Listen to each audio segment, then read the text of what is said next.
There we go.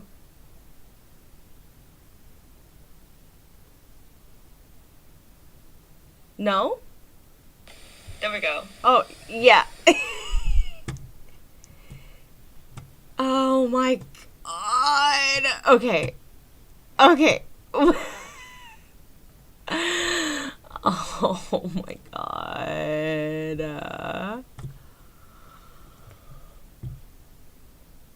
Oh, okay. Nah. Nah, I think I got it. Okay. Yeah. Yeah! Woo! I did it! Jesus Christ. I'm a mess. Oh my god. Okay, hello. It is day 3, technically, for me. For the Baby No Money, No AI challenge. Alright. Let's see. No. We ain't doing that. Okay. Oh.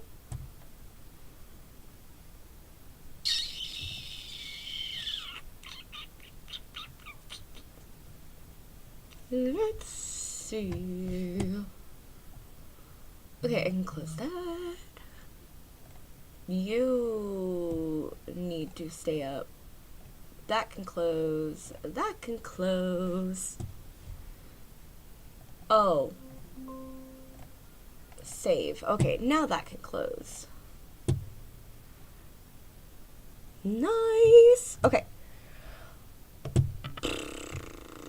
Let's see. And then I am going to also pull up some SpookTube. I know y'all will just be hearing the audio, but it's just for the pastime. We're gonna be here for a minute. I will be right back though. I will take a hot break. Let's see. Let me do a B R B. Okay. I'll be right back. And then why does everything mess up? Everything I touch breaks. Oh my god. Okay. I will be right back. And when I come back, I'm going to explain how today is going to go. Because as you can see, I already have like... Stop! I already have like the background. Oh my god. Listen, I'm trying. Alright, let me put on some like royalty-free music. Something. Alright, let's see. I totally... I did it again, didn't I? Alright, you...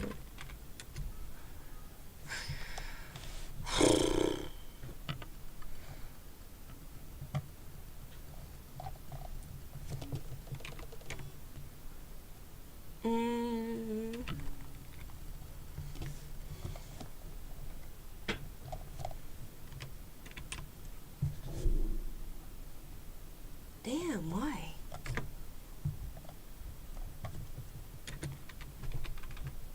Royalty free, dog.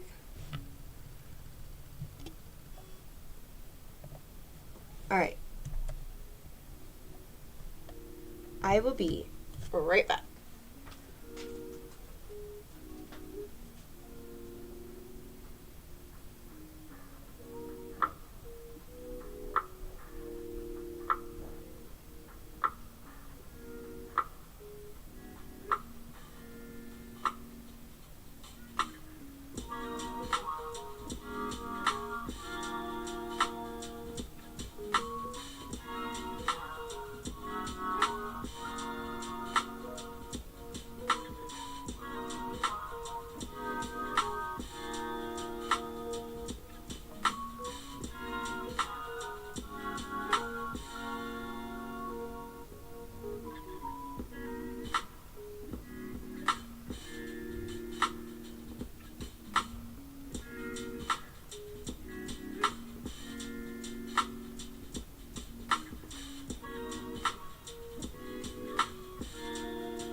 Okay, I am back.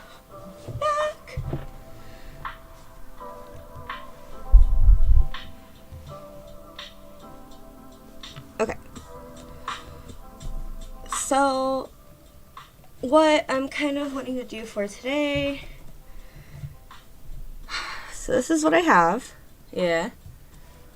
We were working on the background for the past 2 days now. I mean, obviously I don't know how much, like, I actually... It's background. It's a background.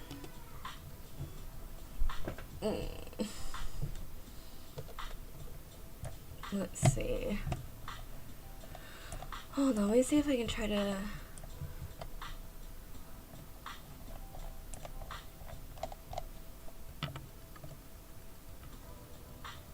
How do I do this? This is really the first time I'm streaming on YouTube.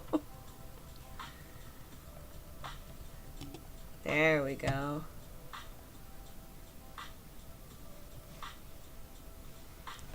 Alright. Perf.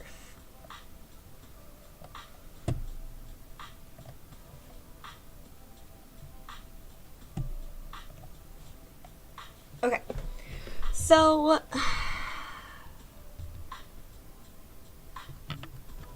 like I said, this is where we are. I'm thinking I'm gonna have the background kind of blurry anyway. Let me pull This video is brought to you. Thank you, Jorge. Pero, un momento, por favor. Yo necesito Bbno money. Okay, let's see. I just need my reference back up, to which I've been actively just using the music video. It's literally everything I need. My hubby was even telling me, like,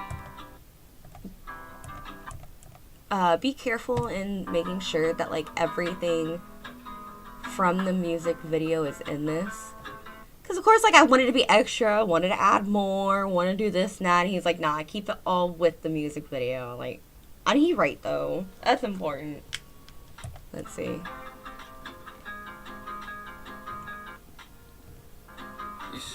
There we go. Okay.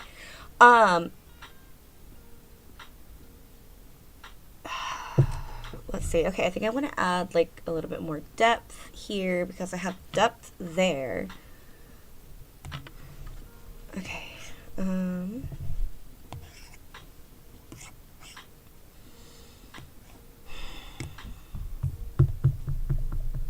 Okay. I think I'm now safe to put together a lot of this. Yeah.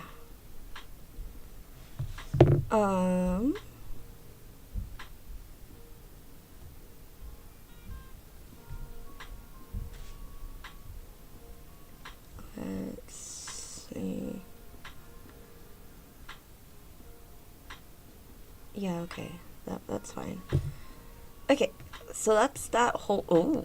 Oh my god. Alright, so that's that whole section there.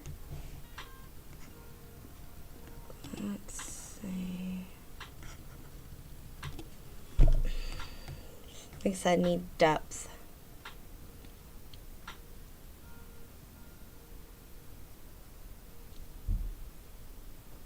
Wow, my camera is struggling.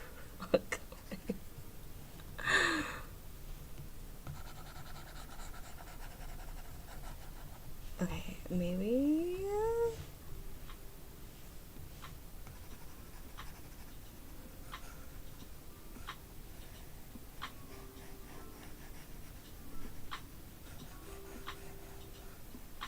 Okay, I think this is a good map so far of where we want, like, certain parts a little bit more dark than others. I think I want this. Yeah, this all is gonna be more in the background. Okay.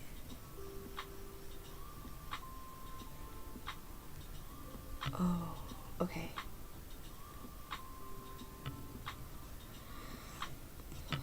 Let's see. Separate those buildings.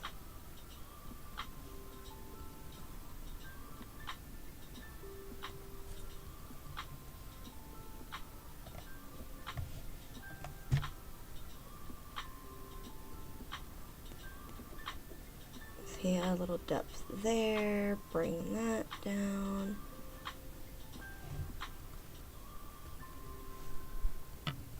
See, that's on a lower.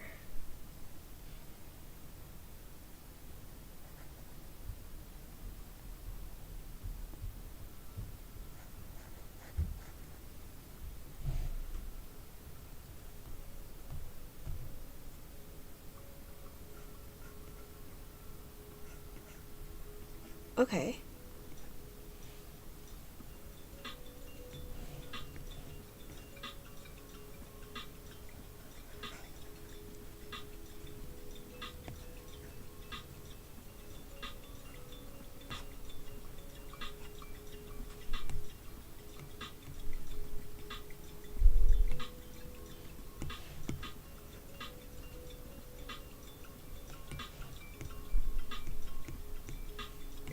Alright, that helped a little bit.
I think the one thing that people take for granted, sorry for the jump scare, by the way,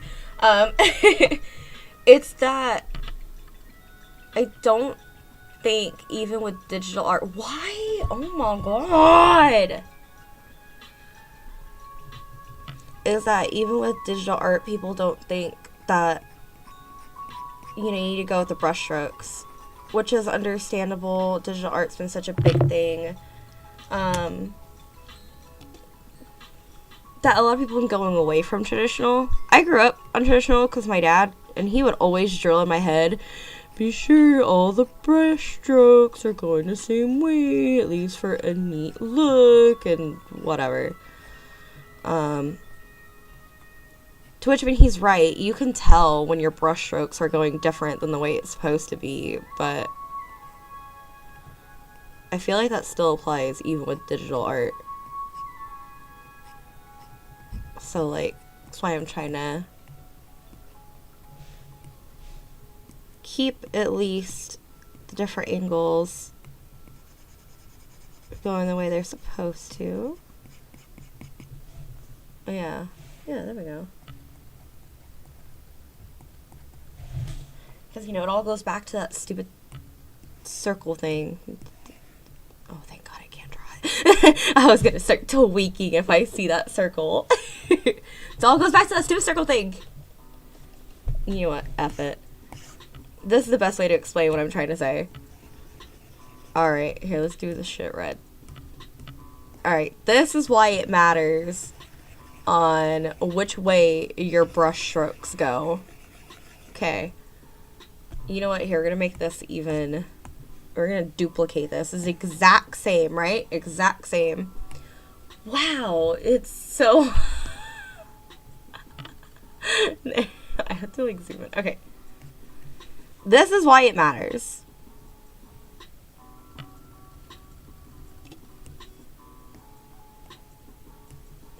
Alright. That's not girly. I did the wrong thing. Okay. Cool. So, this is a circle, right? You want it to look like a sphere. Why is my... Why? Okay. Circular. Right? If you shade going like this, then that's how it's gonna look. It's gonna have... Oh my god. Somehow this camera is worse. Okay, there we go.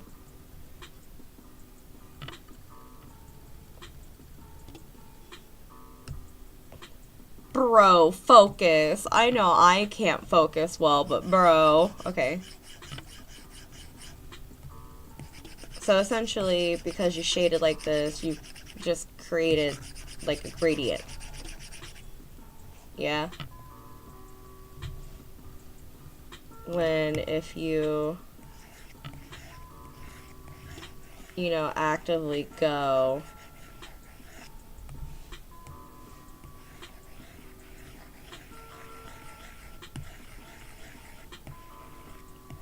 you know, yeah. Genuinely is the best way to explain this, is this dumb circle which I fought so hard against. I remember I hated taking art classes so much that when I was forced into an art class, that's a whole different story. But when I had like my first day of my junior art class where I was fighting against it, I drew a triangle instead. Like I drew a pyramid. And I did the shadowing technique on the pyramid. And she was so mad at me. She's like, why? Yeah. But see, there you go. You're gonna get one that looks more round. More like a circle than like a gradient. So that's why like it really matters where your brush strokes are going. Yeah! Lesson for today.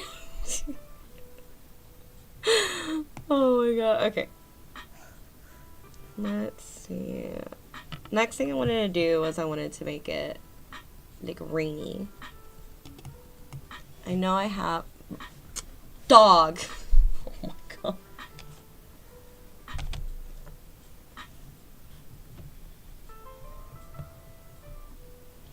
Speaking of dog, I got called in Visicel last night because I told our team to just surrender. We were not doing it. It was 0-3. It was so bad.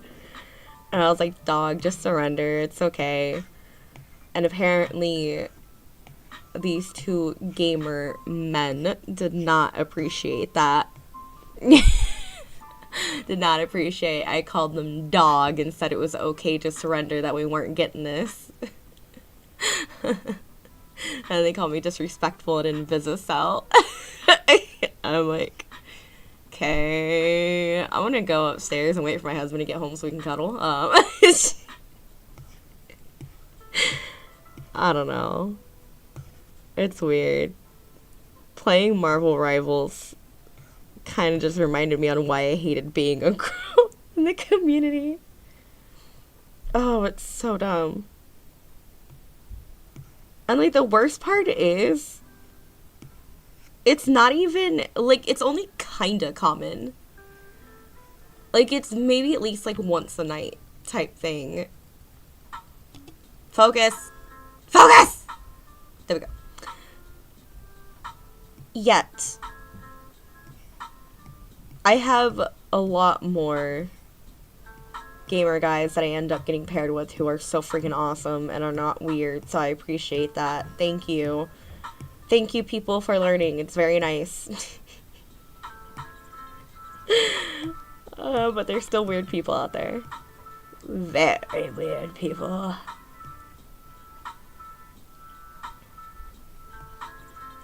There we go. Okay. Let's add some rain and let's see how that looks.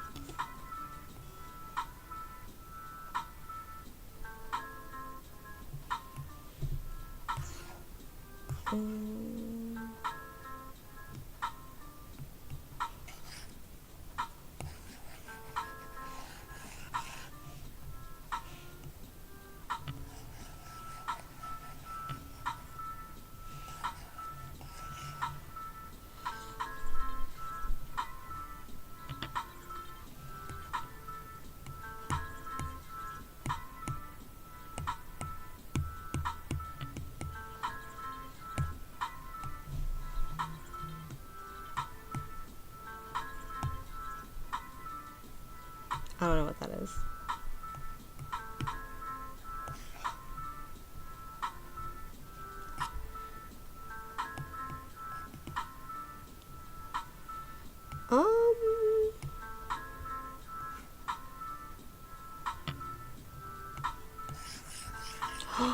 Ooh, that'd be so good to put over, yeah.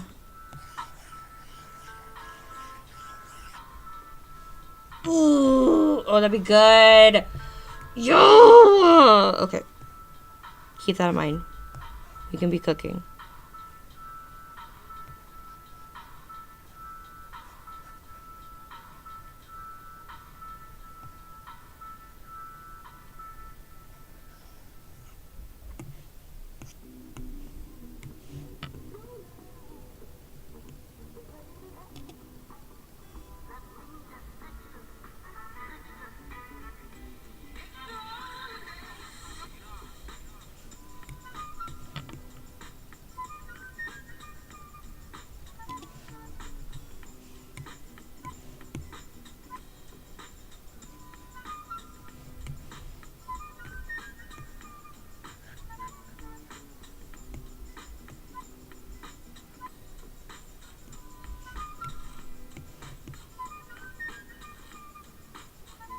There, we'll soften it up.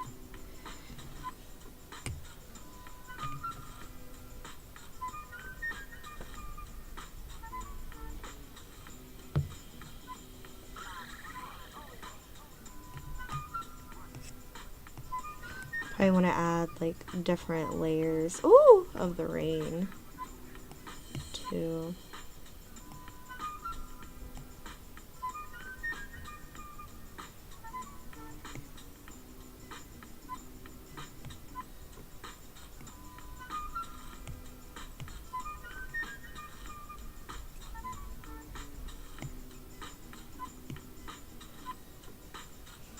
And here in those I can blur a little bit more.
That's not what I wanted.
Oh my god, I have it like such in a small corner. I'm so sorry.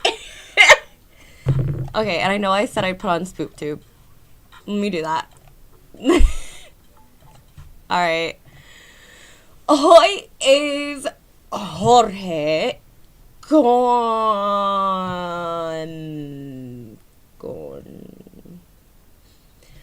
más mysterious and spooky lost commercials. Estoy no bien con Spoopy, pero mi mucho gusta. Mucho! Alright. VPN is like traveling with a see-through backpack. Everyone can see exactly where you're carrying. Hackers, advertisers, and even your internet provider can track everything you're doing online. That is nearly thwarted and the commercial sent a user to their menu. Oh, well, listen, I'm not sponsored, so.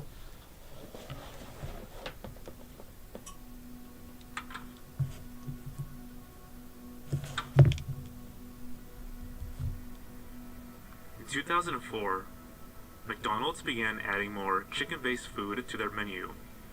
To promote these new products, the fast food restaurant created a series of new commercials called Defend Your Chicken, in which customers would guard their tasty new meals. While most of the commercials were nothing out of the ordinary, one stood out and is remembered by many due to its controversy. In September of that same year, a user named Trunk made a post onto the Straight Dope message board about this commercial. Alright. There's this McDonald's commercial where someone gets close to this black lady's chicken tenders and she says, "You better don't." I'm not offended or anything.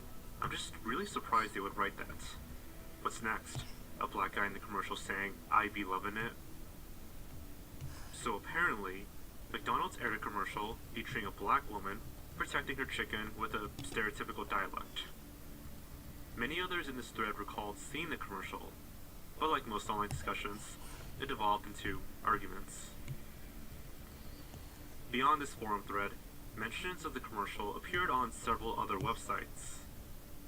On the ARS Technica forums that same year, one user briefly mentions the ad. I personally prefer the commercial with the black woman sitting on the airplane eating the chicken strips, and when the stewardess comes to take the box, she pulls back and says, "You better don't." A 2009 article from The Roots gives us a bit more detail. In the ad, a black woman devouring nuggets on an airplane is nearly thwarted when a white flight attendant attempts to discard her meal. As he makes the move, the flight attendant receives a swift slap on the hand and a blunt warning from the chicken-loving passenger: "You better don't."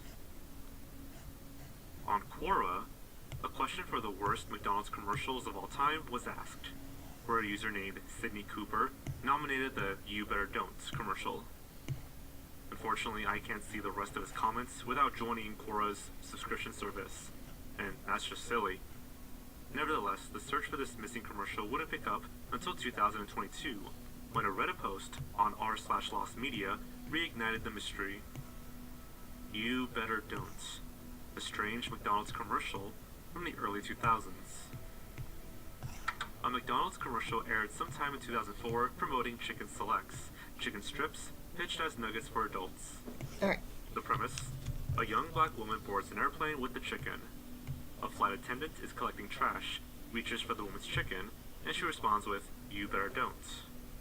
I vividly remember seeing this commercial in my college dorm room with my roommates. For context, I'm white. My roommate is black.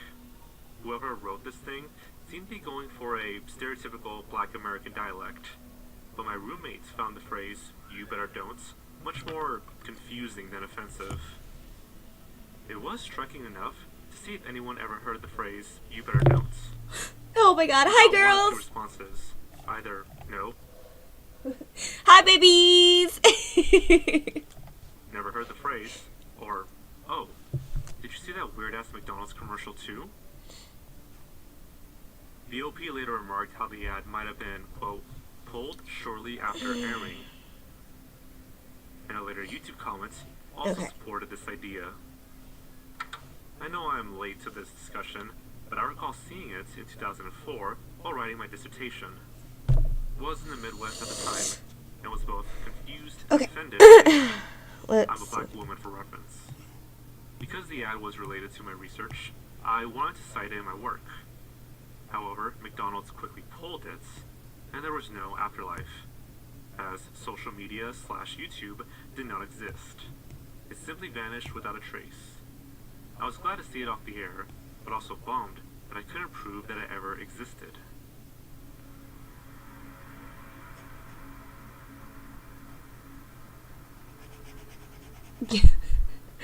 Aw, I love my babies. Ah, y'all are so cute. Y'all better be behaving for your daddy. Discussion of this Lost commercial was reignited on the Lost Media Wiki forums by user Button Revenge. For the past couple of days, I've been obsessed with a specific Lost ad from the early 2000s, documented in this Reddit thread. Pulled or banned media piques my curiosity in general, but this one specifically caught my eye. The reason I'm interested in this ad is not because of the racist connotations, but because of how well remembered it seems to be, despite being impossible to find online. It seems the ad was pulled less than a month into its run, and it's completely absent online, but it's still being referenced in news articles 5 years after its first airing, so it clearly generated a notable amount of controversy. As for leads, I found this ad that is likely from the same campaign. Are you looking at my chicken? Don't mess with me. You're gonna be sorry. Don't get all snuggly in here trying to get up in my chicken selects. Did I say I was sharing? I saw that. I'm gonna put that back. Give me my chicken selects. Tell you to try walking, mister. Step away from the chicken. Am I yours? Am I yours? This chicken is mine. New chicken selects. Big gold heart. Besides that, I think the best course of action would be what one commenter on the Reddit thread suggested: to look through ad breaks from early September 2004 on adult-targeted networks, Comedy Central, TV Land, etc., as McDonald's was specifically targeting adult consumers with their Chicken Select product. The thread rose in popularity. The Lost Media Wiki user Automation, who actually runs the Lost Commercials Foundation. What is that? What? Huh? I'm confused! Aw, my baby said I'm funny. I'm blowing you kisses. What the fuck is that sound? I'm scared. I'm confused. Wait, when does it stop? Oh, I know what that is. Wait, does someone follow me? Someone subscribe? Please make it stop. Make it stop. Oh my god, how does it stop? Ian! Ian, what did you do?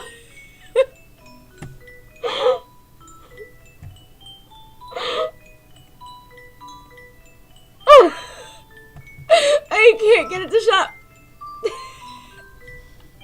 Oh my god. There we go. You can still hear it. What? Where is that coming from?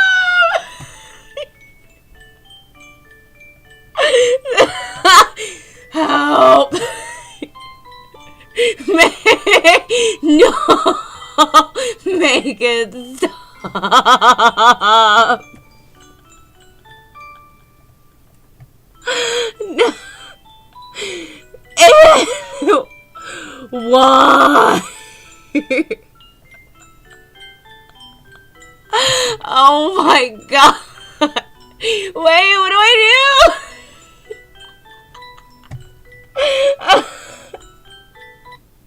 Oh my god.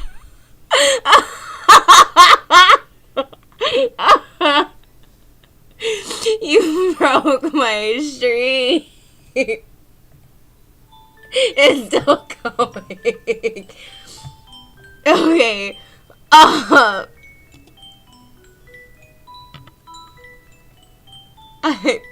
Make it stop.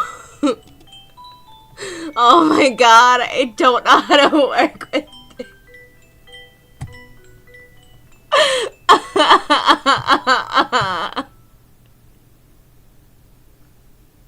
Wait.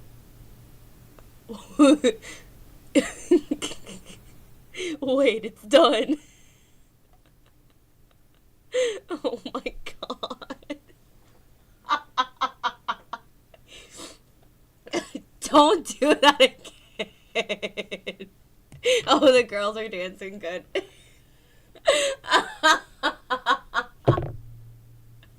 Oh my god. That was awful. Alright, I gotta figure out how to fix that later. Oh my god. Alright, I'm going back. Who's seen the commercial? One claims that it aired on BET. Jesus Christ. Another said it was scrubbed from the internet. Alright, let's Users see. on this thread were able to compile all Chicken Select commercials into a timeline, along with channels and air dates. It seems as though there are at least 8 other Chicken Select ads. There is one last thing to discuss about this mystery. When we go back to the Straight Dope message board, 2 people mentioned that the commercial was replaced by a new one. This is interesting because this commercial is somewhat similar.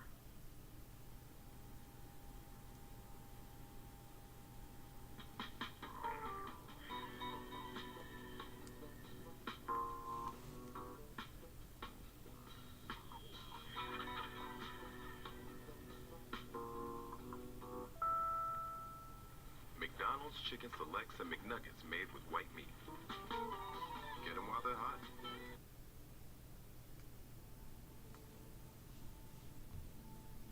If the You Better Don'ts commercial was pulled and changed, some believe this might have been version number 2. The search mainly takes place in the Lost Commercials Foundation Discord server. They have a channel solely for this mystery, and we'll just have to wait and see if anything pops up.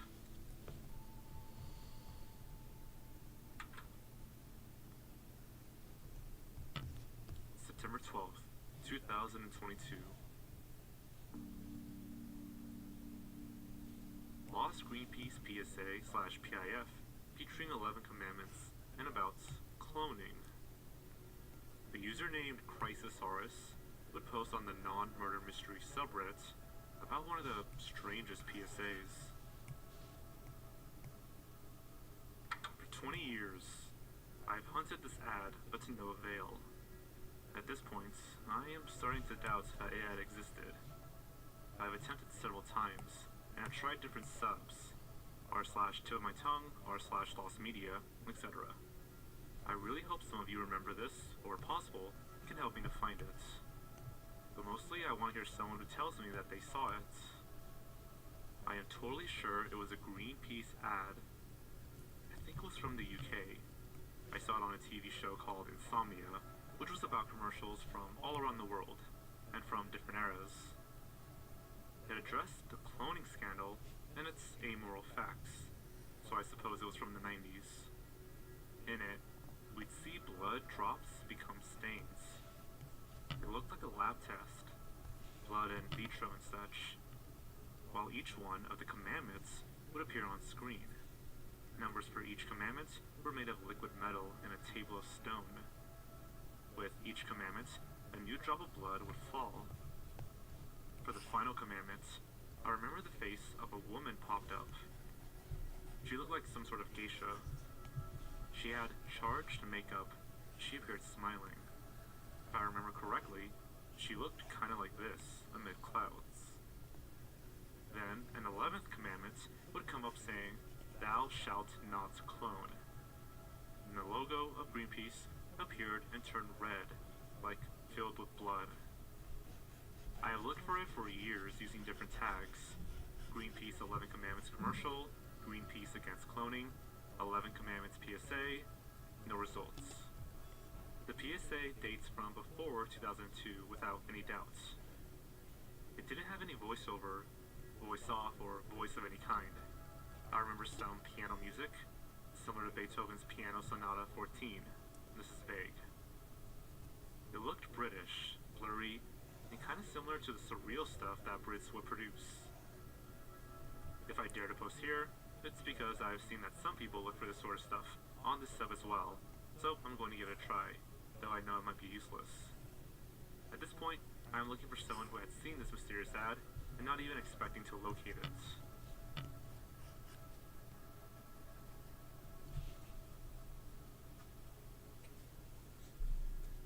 For some background information, according to their own websites, Greenpeace is a global network of independent campaigning organizations that use peaceful protests and creative confrontation to expose global environmental problems and promote solutions that are essential to a green, just, and joyful future. Now, in 1996, scientists achieved something that had never been done before. They cloned a mammal from an adult cell. That mammal was Dolly the sheep. The process started with 3 sheep. First, scientists took a mammary cell from one sheep, the genetic donor. They then took an egg cell from a second sheep and carefully removed its DNA, leaving an empty shell. Finally, they fused the mammary cell with the empty egg, tricking it into thinking it was a freshly fertilized embryo. This embryo was then placed into the third sheep, acting as a surrogate mother. After months of development, Dolly was born, an exact genetic copy of the first sheep. Moral and ethical concerns quickly followed the Dolly experiments. Many feared that it could lead to human cloning, sparking widespread debates and panic.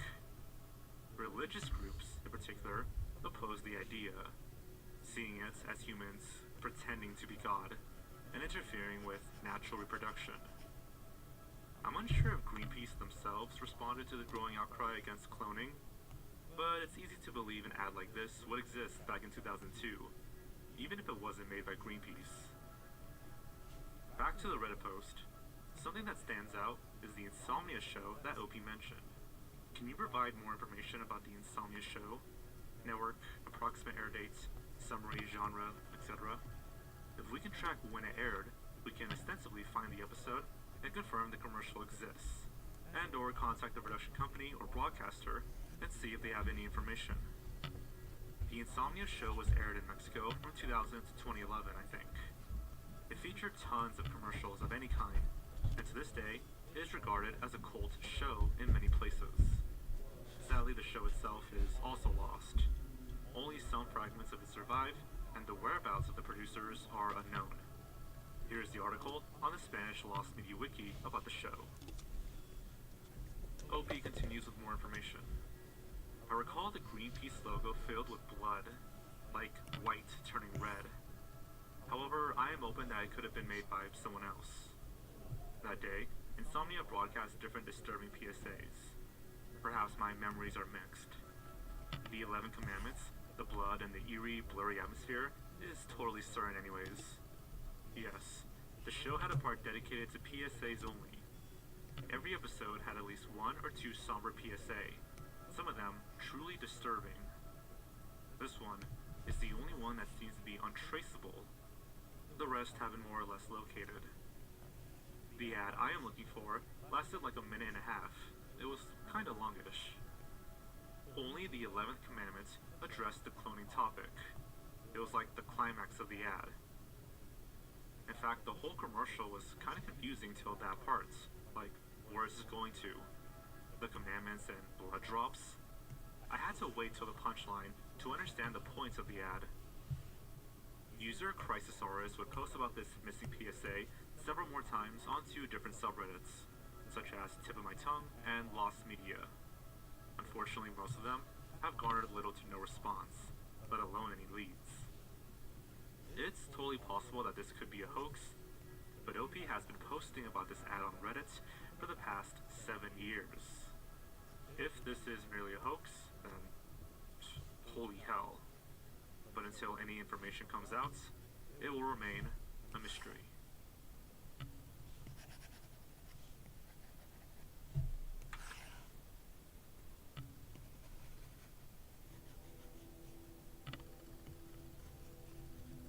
Filipino lost media is a rabbit hole in and of itself. Seriously, the amount of missing content from just the Philippines can be a video on its own. But among the most infamous pieces of lost media from the country is the eerie Encarnacion Chavez commercial, a flower shop ad that aired sometime in the 1990s, and has been described by those who recall it as pure nightmare fuel.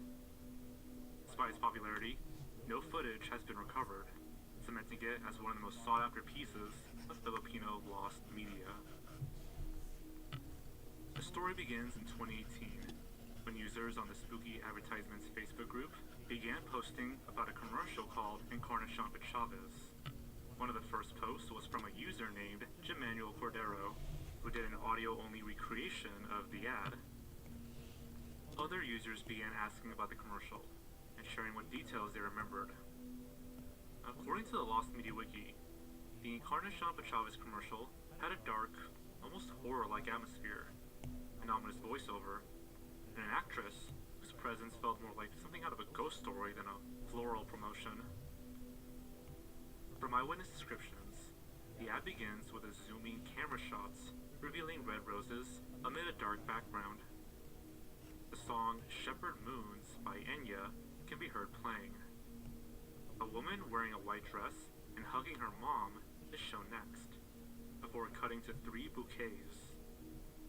It then shows a new scene of a man giving a woman a bouquet with a voiceover that says, "When you care enough to send the best, say it's with flowers from Encarnacion Chavez." The ad then cuts to a shot of the logo, overshadowed by flowers, before finally, a woman in a dress appears on screen. The woman is smiling, her hair is disheveled, and she is holding a single rose. The camera pauses, and the scene fades into the logo once again, with the male narrator saying, "When the occasion becomes special, you can make it more special with flowers from Encarnacion Chavez. Encarnacion Chavez, when you want to show how much you really care." The commercial then fades to the shop's logo and a list of its 3 store locations, which is another peculiar detail, since most successful flower shops would have had more branches.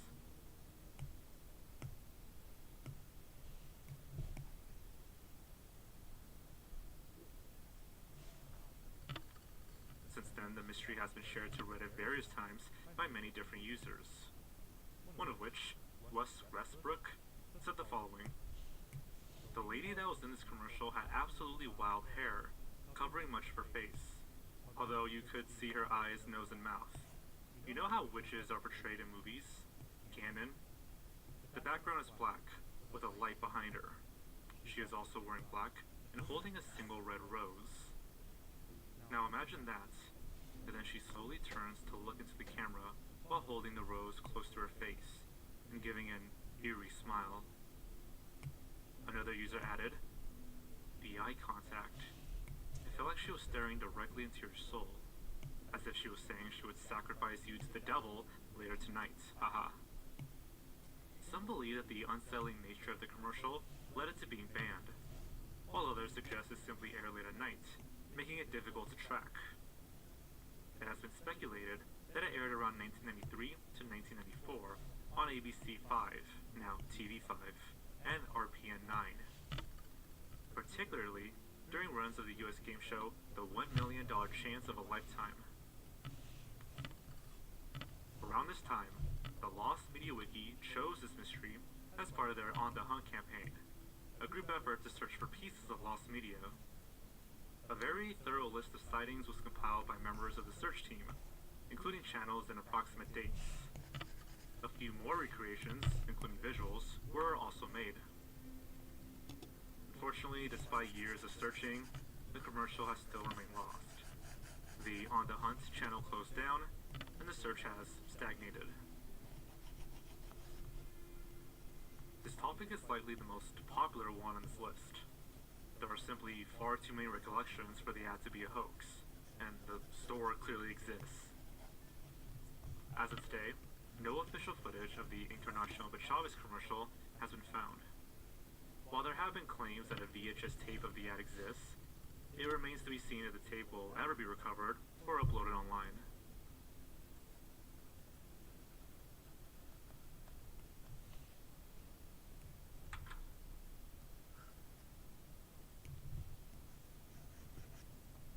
This will be a quick one, but I feel like it's the most likely to be found.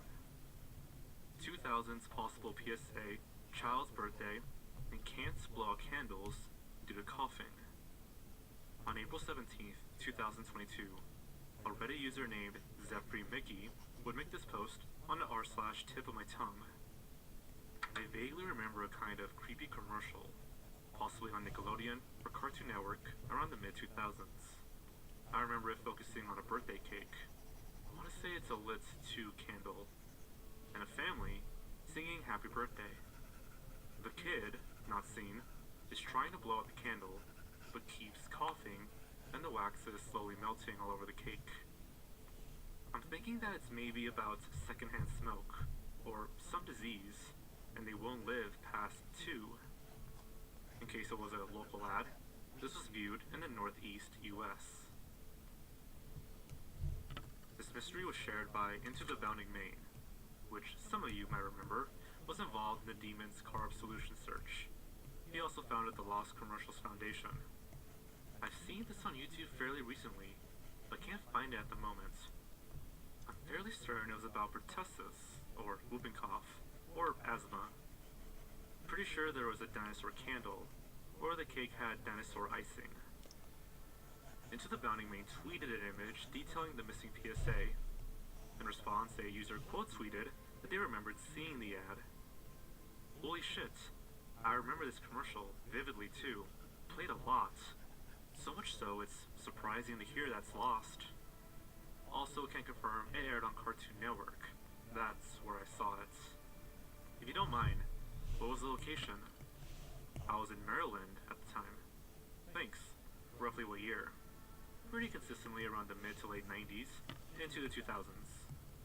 I remember it had to have lasted into the 2000s because it still played when I was in high school, and we joked about how the end with the candles melting felt like it was making fun of asthma kids. Back to the Reddit post, another user claimed to have seen the ad. Hey, I'm in the UK, and I've seen this. I think it was around 2004 to 2006. I'm in the UK. Just saw the post from the Lost Commercials Foundation on this, and wow, a blast from the past. I absolutely remember this. Do you remember anything specific? I think I saw a number 2 candle, and Into the Bounding Main believes there was dinosaurs involved. I think maybe the cake was dinosaur themed. Maybe a dinosaur candle. And I think there was blue in the adverts. My brain's telling me a blue cake.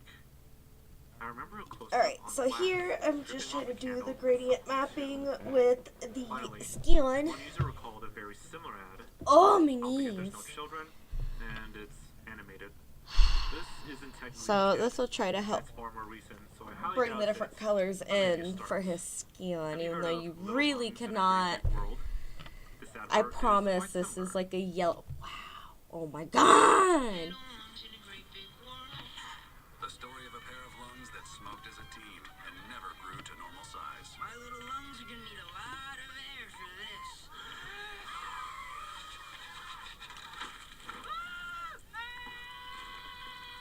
I got this. Smoking as a teen can stunt your lungs, keeping them little forever. Better luck next year, little lungs.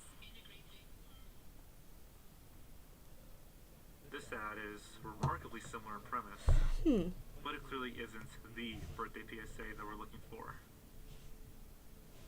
Later that same year, a different user named Pinkun would inquire about a similar ad on r/PIFs and PSAs, looking for a pneumonia PSA. I remember seeing it on TV when I was a kid at my grandma's house in New York. It showed a birthday cake with 2 dinosaurs, one of which was a purple sauropod with lit candles on it. The unseen boy was trying to blow out the candles, but was wheezing and short of breath. It was about protecting your kids from pneumonia. I don't know if it was a local PSA or not. Although this ad remains lost, the fact that several people claim to have seen it gives me hope that it's out there somewhere. Until then, it'll remain a mystery.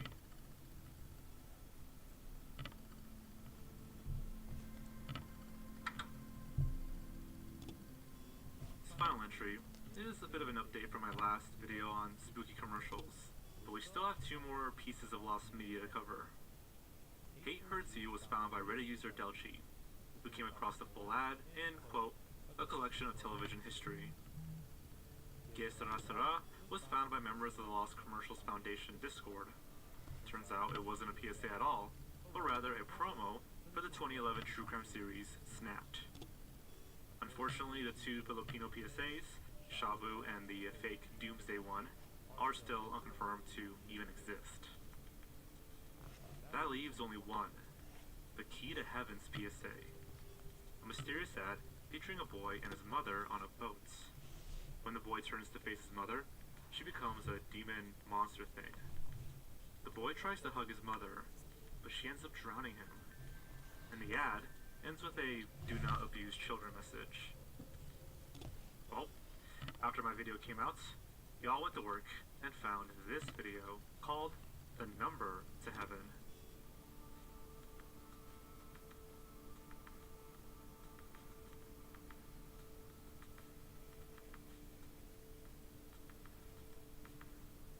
This was posted 15 years ago in 2009 with 500,000 views.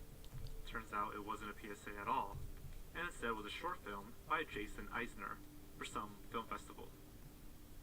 What this discovery did prove, however, was that this wasn't the Brazilian pig demon child abuse one.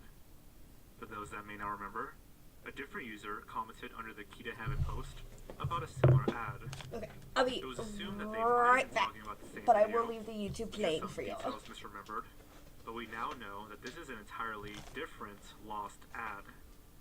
I actually saw a very similar PSA back in the late 90s. It was very, very similar, but I'm from Brazil, so I don't know if it was made by the same company / studio.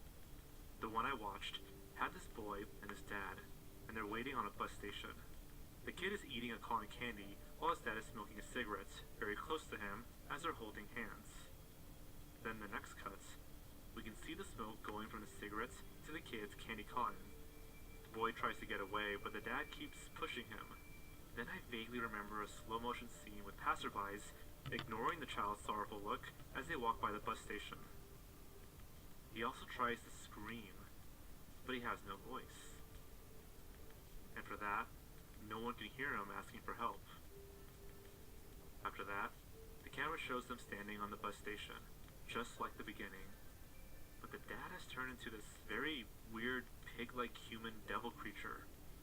And the boy didn't seem to be scared at all, just very bothered and sad. I remember his dad's skin had turned red, and the head was like the head of a warthog, but his body still human. Then it cuts to a black screen with text saying, "Don't abuse children."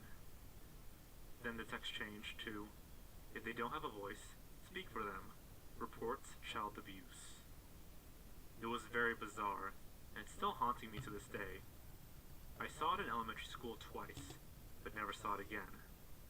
I don't know if this has anything to do with the one you're searching for, but it has these very similar elements. Maybe finding one will lead us to the other.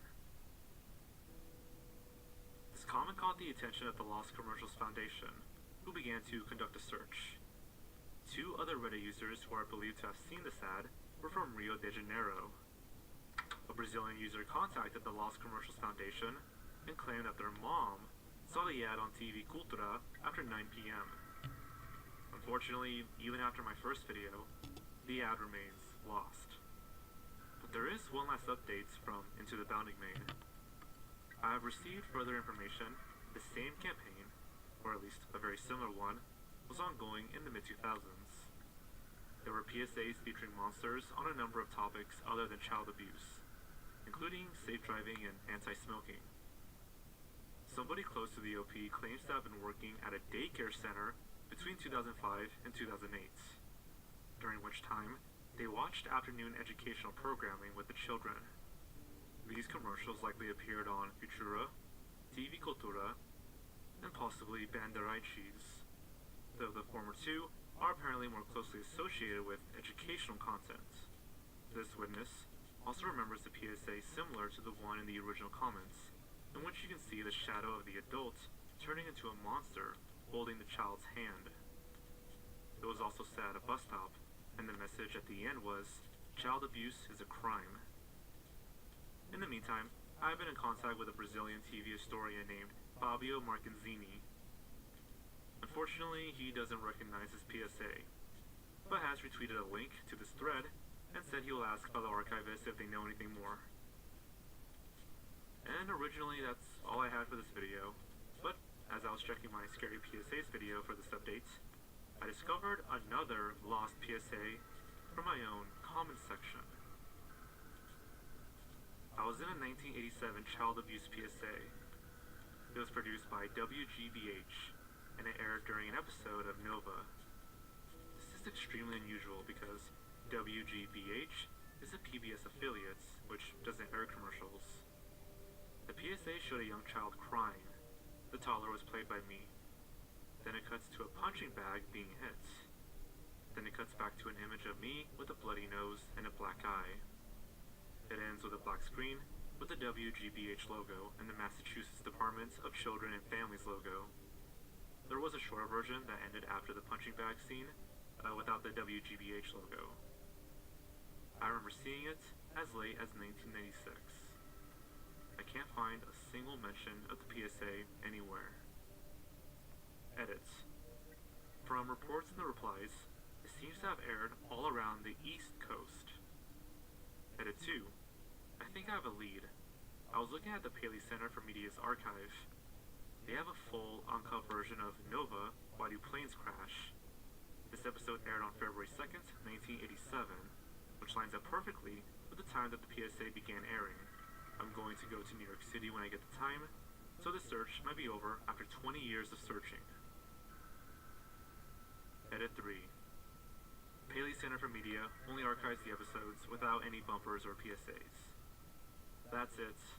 I give up. You can stop replying now. It'll just have to stay lost. Forever.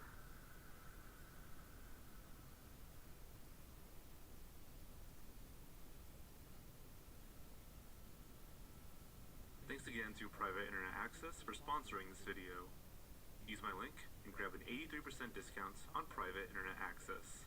That's just $2 a month, and you also get 4 extra months completely for free.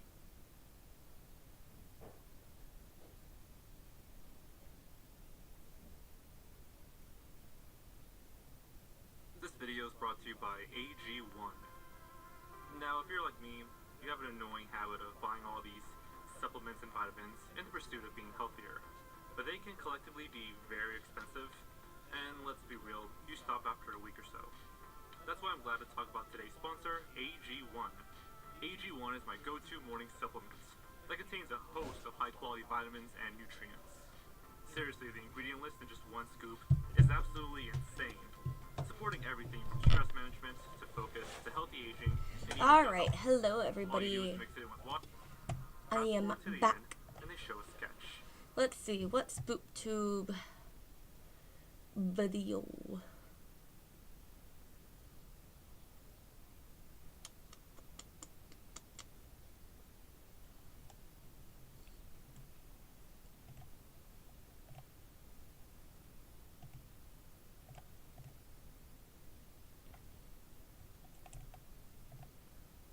Okay, here's darkest audio recordings. Desperate voices captured in their Ooh. final moments. Alright. Phone calls that start as a plea for help, only to end in silence. These are the kinds of recordings that stay with you. The ones that turn tragedy into something more real, more immediate, as you hear the exact moment everything goes wrong.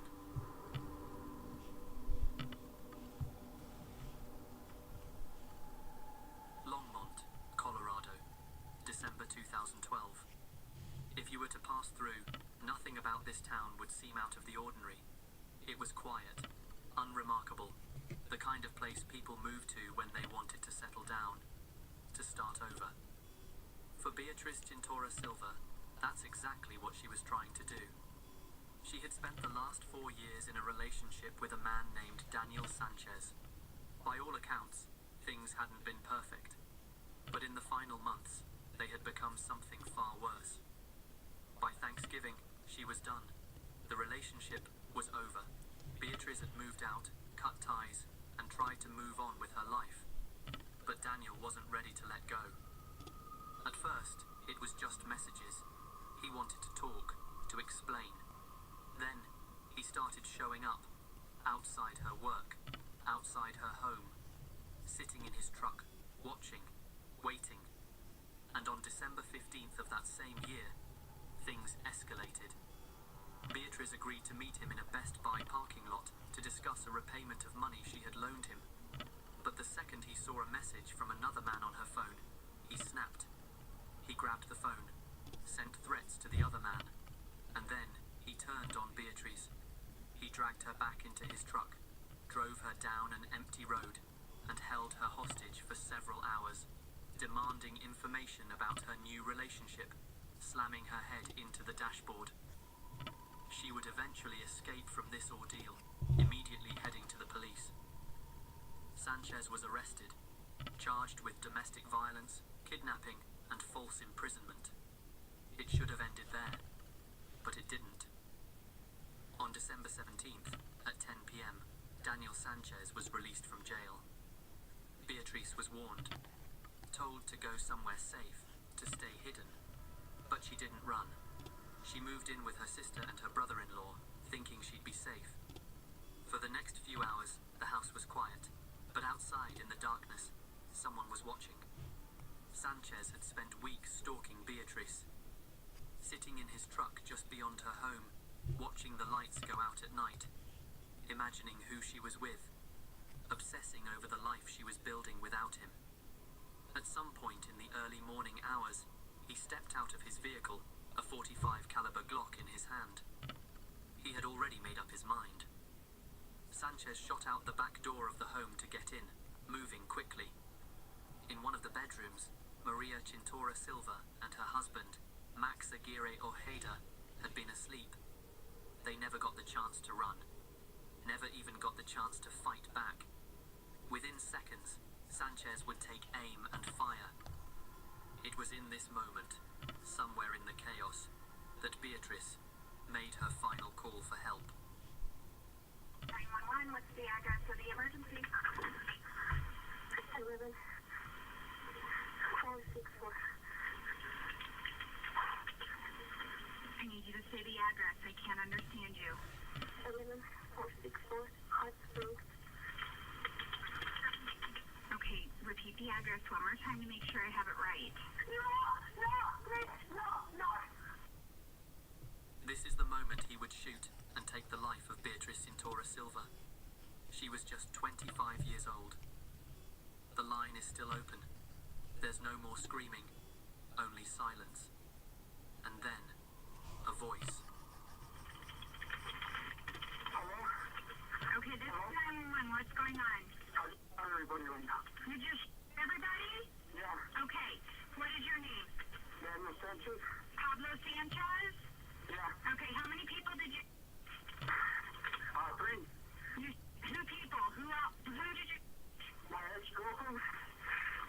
cheating on me with Roy. Okay?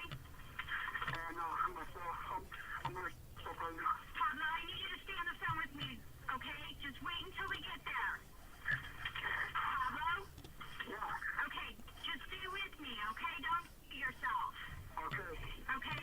Tell me exactly what happened. Like 6 months ago, I caught my girlfriend cheating on me, Uh-huh. and I told Roy to stop talking to her.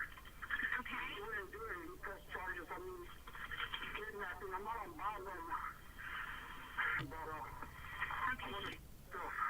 She pressed charges on you for kidnapping? Okay. yeah, for my girlfriend too, so she didn't know what she was doing. Okay, who else was there?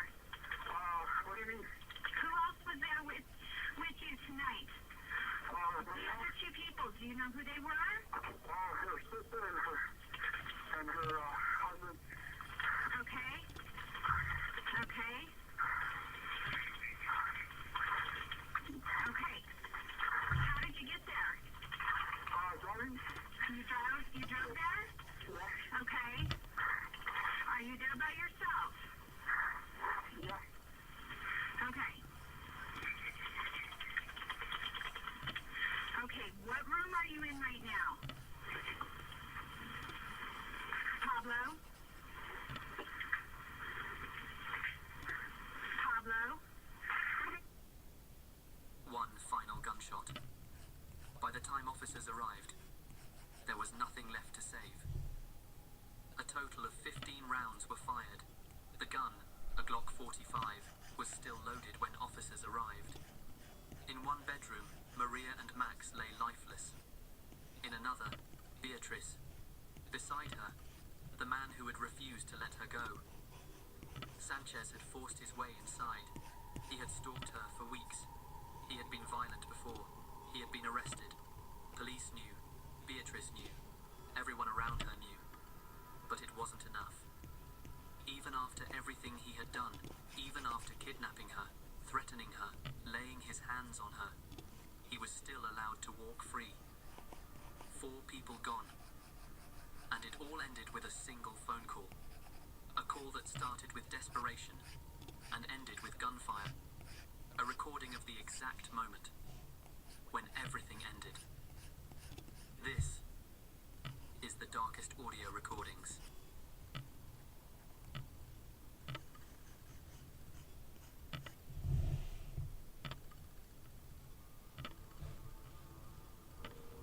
For nearly a century, executions in the United States have been carried out in complete secrecy. No photographs, no video, no record of what actually happens when a human being is put to death by the state. But in 1998, something surfaced. A collection of 19 audio recordings documenting every electrocution carried out in Georgia since 1984. They were never meant for the public. They were recorded internally by the Georgia Department of Corrections, kept hidden away as a secret official record of the executions. These are the only known recordings of executions in the United States. And what they reveal is something the system never wanted people to hear. Because not every execution went as planned. One of these tapes captures a moment that should have never happened. A botched execution. A man put to death, not once, but twice.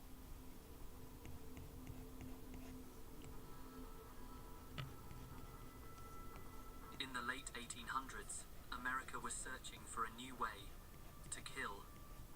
Hanging had long been the standard, but it was messy, unpredictable. Some executions took too long, others were over too quickly. The public wanted something more controlled, more humane. Thus, the electric chair was born. The concept was simple. The condemned would be strapped into a custom-built wooden chair, secured tightly at the wrists, ankles, and chest. A metal cap, lined with a damp sponge, would be placed over the head to help conduct the current. Electrodes would be attached to the legs. Then, the switch would be flipped. A powerful surge, up to 2,500 volts, would pass through the body, designed to cause immediate unconsciousness. second, lower voltage cycle would follow, ensuring there was no chance of survival. At least, that's how it was supposed to work. In 1890, the first execution by electric chair was carried out in New York. It was meant to be quick. It was meant to be painless. Instead, it was a disaster. The first jolt failed to kill the man. Witnesses watched as his body convulsed, the smell of burning flesh filling the room. His skin turned black as smoke rose from his head. It took several minutes and a second, even stronger surge of electricity before he was finally declared dead. But despite this horrific display, the electric chair became the new standard for execution across the United States. By the early 1900s, it had replaced hanging in most states, eventually becoming the most widely used execution method in the country. But it didn't always go as planned. And in December of 1984, one man learned this firsthand. Alpha Otis O'Daniel Stevens sat strapped to the chair. He was convicted of taking the life of Roy Asbel, who had interrupted a burglary. Witnesses stood behind the glass, watching as the execution began. The switch was flipped. 2,400 volts surged through his body. His hands clenched, his back arched, then his body slumped forward. It should have been over. But then, as the room stood silent, the horror set in. He was still alive.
Status on condemned. Larry appears to be breathing to me. You're going to have them check those sponges and check their connections. There's something they don't have connected right, Willis. Yes, sir. You want us to go ahead and complete this whole thing and then yeah, complete the phase, and then you're going to have to make the check. Okay.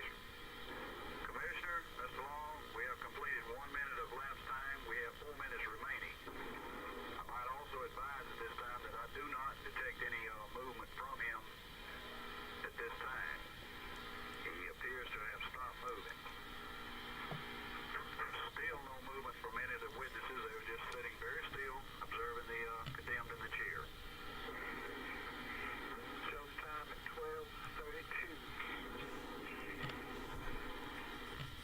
We have now completed 2 minutes of phase time. Lapse time, we have 3 minutes remaining. Might also add that I do not detect any movement from the condemned. Commissioner, Mr. Long, we have now completed 3 minutes. Lapse time, we have 2 minutes remaining. There is still no movement from the condemned. Commissioner, Mr. Long, we have completed 4 minutes of lapse time. We have 1 minute remaining. Still no detectable movement from the condemned. He does seem to have stopped moving entirely.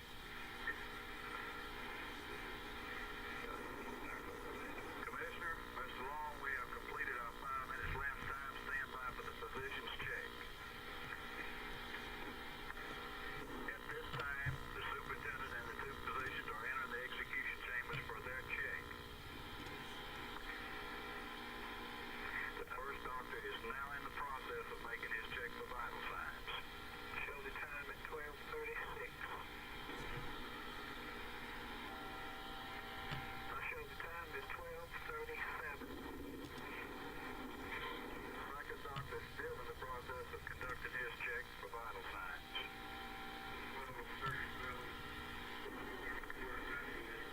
The superintendent is at this time, Commissioner, Mr. Long, is in the process of briefing the witnesses that at 12:37 hours, this date, the condemned was pronounced dead. He has instructed all witnesses to depart the witness room.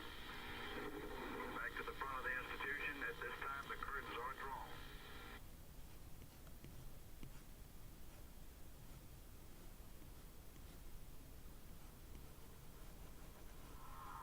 I get my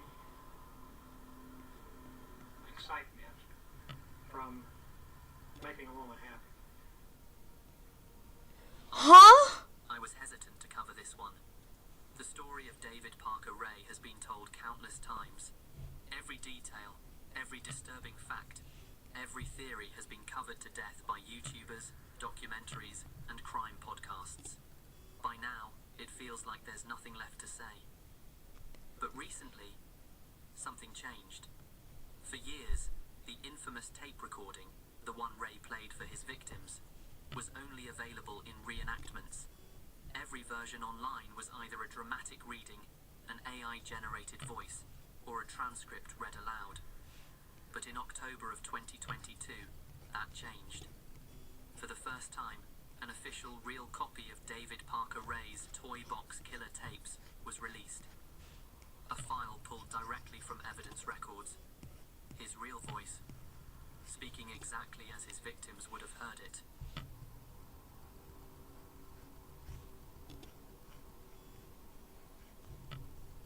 David Parker Ray was never convicted of murder, but that doesn't mean he wasn't a killer. For over 40 years, women disappeared in Elephant Butte, New Mexico, a remote desert town, isolated enough for no one to hear the screams. Ray, better known as the Toy Box Killer, is suspected of taking the lives of up to 60 people, but no bodies were ever found. Ray had a method. He would kidnap women, usually sex workers, and take them to a soundproofed semi-trailer parked outside his home, a place he called the Toy Box. Inside, he had built his own version of hell. The trailer was filled with restraints, chains, medical tools, and custom-built devices. Women were kept there for weeks or even months, subjected to unimaginable abuse. Sometimes he would invite his friends. Other times his own daughter helped him. And when he was finished, he would drug his victims, leaving them disoriented and unable to recall what had happened. Some of them made it out alive, but others were never seen again. But there was one thing every victim had in common. The first thing they heard when they woke up in the toy box wasn't Ray himself. It was a tape recording, a pre-recorded message, played for every new victim. He explains that he and his lady friend, presumably his girlfriend Cindy Hendy, have been keeping slaves for years. He talks about his methods for capturing women, comparing them to pieces of meat, admitting that he has no sympathy for them. Then, he tells them exactly what's coming. At one point, Ray makes an offhand remark. He doesn't like taking anyone's life unless it's absolutely necessary. That occasionally, things happen, and if they do, the victim will be dumped in a canyon somewhere, left to rot. It's a small detail, one that could almost be overlooked, but it confirms something authorities had long suspected, that Ray was disposing of bodies, hiding them in places no one would ever think to search, which would explain why not a single victim's remains have ever been found. For decades, it remained locked away, buried in the New Mexico Department of Public Safety's archives, accessible only to law enforcement. That was until a researcher, named Joseph Pasteris, filed a New Mexico Inspection of Public Records Act request, asking for a digitized copy of the original recording. 15 days later, he received an MP3 file. It was the real tape. The actual recording David Parker Ray forced his victims to listen to. This tape was never meant to be heard by anyone but his victims. But now, for the first time, you're about to hear it too.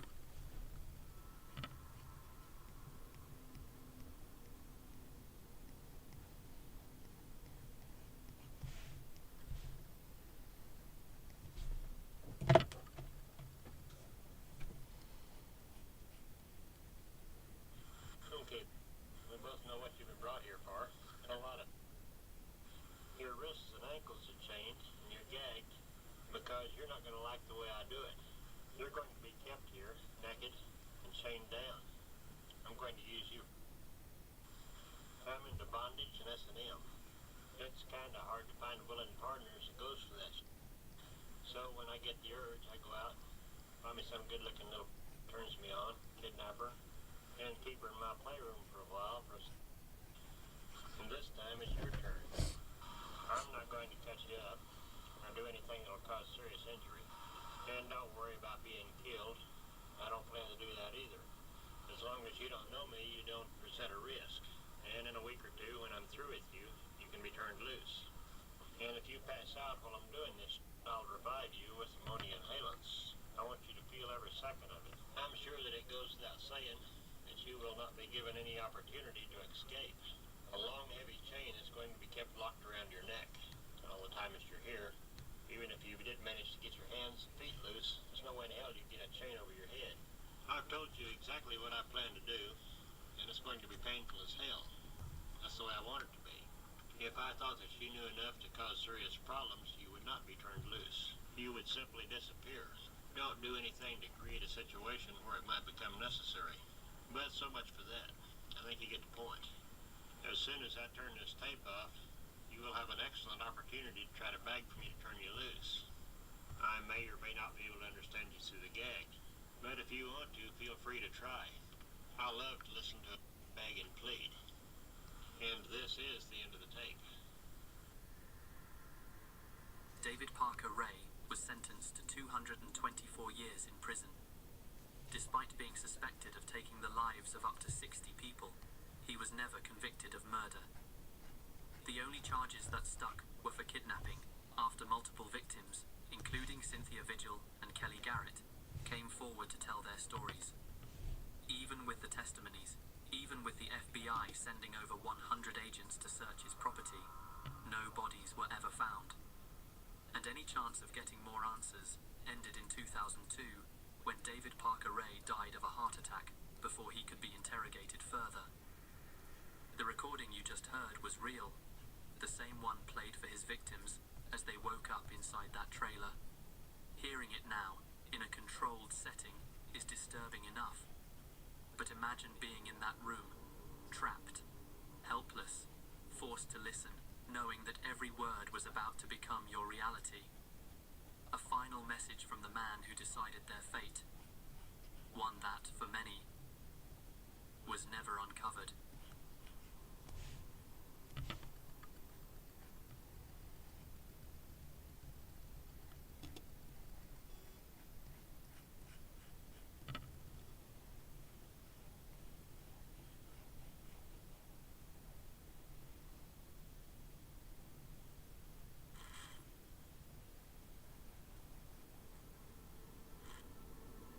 Most tragedies don't come with a warning. Sometimes it's just a sound in the night. Man. But sometimes It's okay, we're good. Sorry, I know, I'm like totally zoning in right now. one quiet evening, Okay. everything seemed normal until he heard the screams. Someone was begging for their life, but when he called 911, no one came.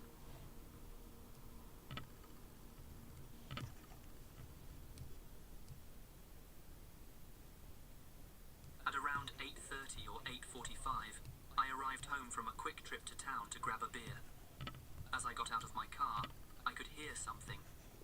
I thought for a moment that I had left the TV on and was hearing it from outside. But as I walked to the front of my car and pressed the lock button on my remote, I realized that what I was hearing was screaming. I listened for a second, thinking it was somebody screwing around.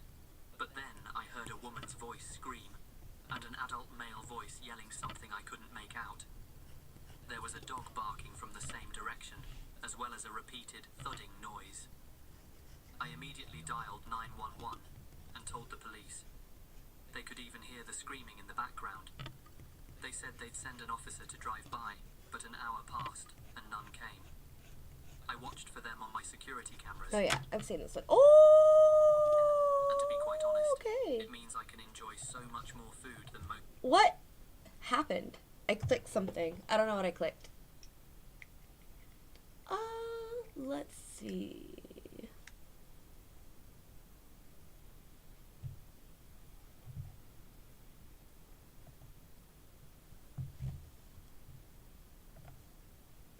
Ooh, yes, Rainbot. Oh my fucking god, I love Rainbot.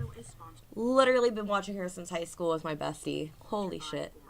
To see if you'll and compare it to this, any wouldn't know the channel of HF has been exposed. Again, visit aura.com/rainbot or click the link in the description for 14 days, absolutely free.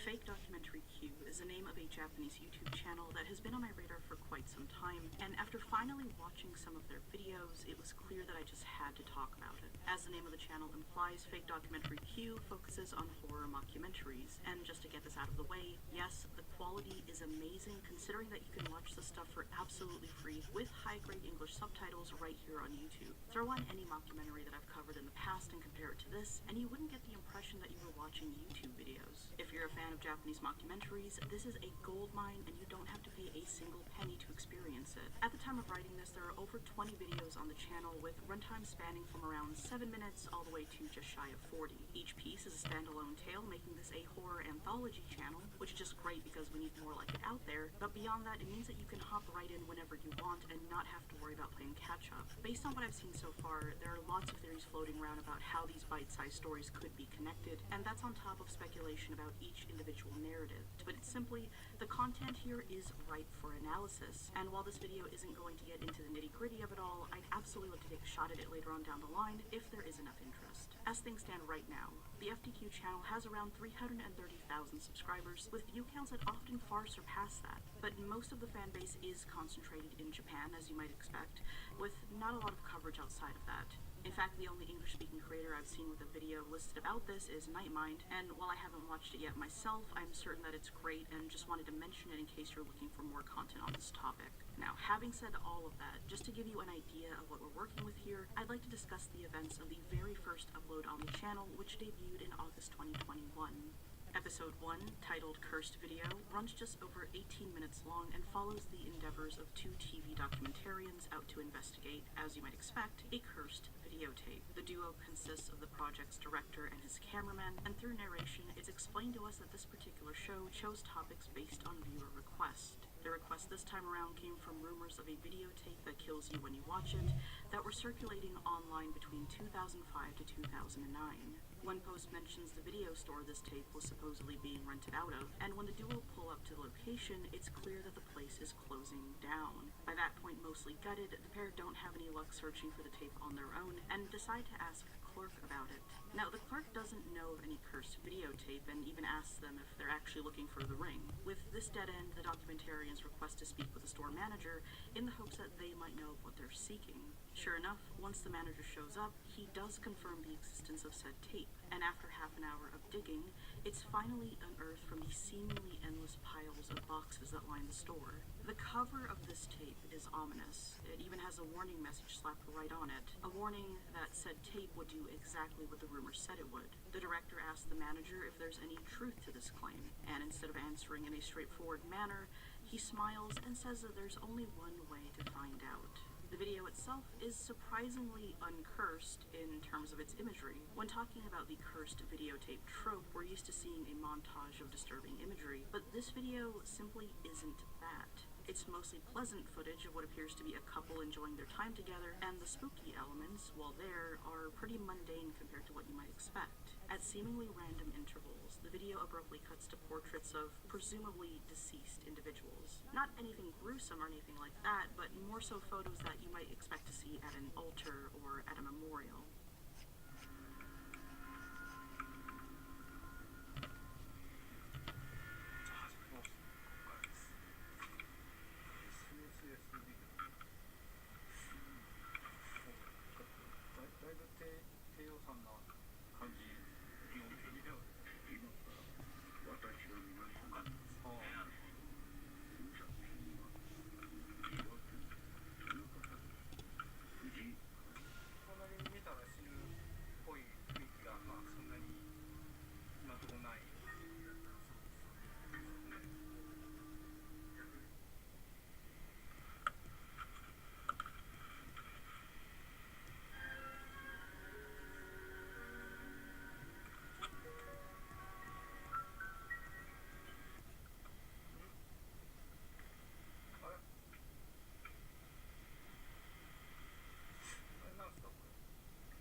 Following this, the store manager explains how all of this unfolded, how the video itself wasn't very popular at first, but over time, middle schoolers started renting it out upon hearing rumors of a curse. He also notes that at first, there was only a singular portrait spliced into the video, but over time, a sum total of 4 would show up. His explanation? Kids added the photos themselves when they rented the video, simply because they thought it'd be funny or as a way to help perpetuate the now growing urban legend. With this information secured, the director-cameraman duo returned to their car, concluding that in the end, it really was just all a hoax. Now, at this point, you're probably wondering what the point of all this was. surprise, as I'm sure many others also felt upon first watching this episode. This is when things take a pretty unexpected turn, however.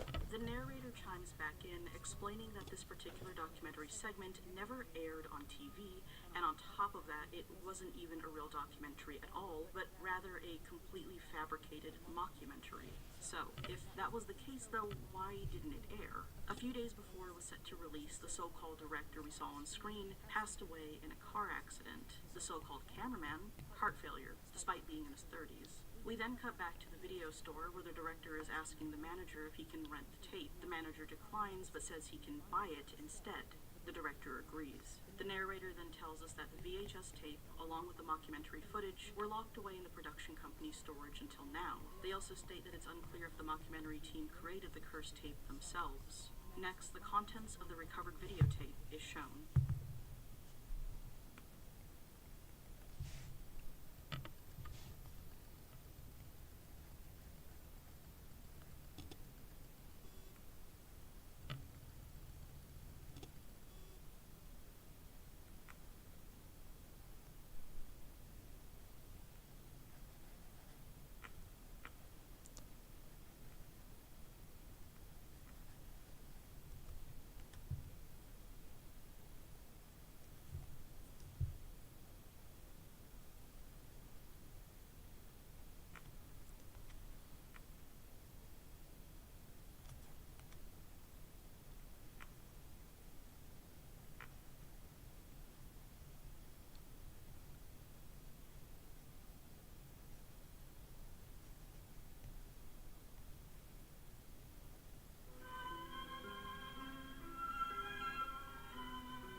It's just showing some spooky pictures and stuff right now. Sorry for like all that wild sound. Yeah, every time it starts doing that, it's like cutting to some spoopy pictures.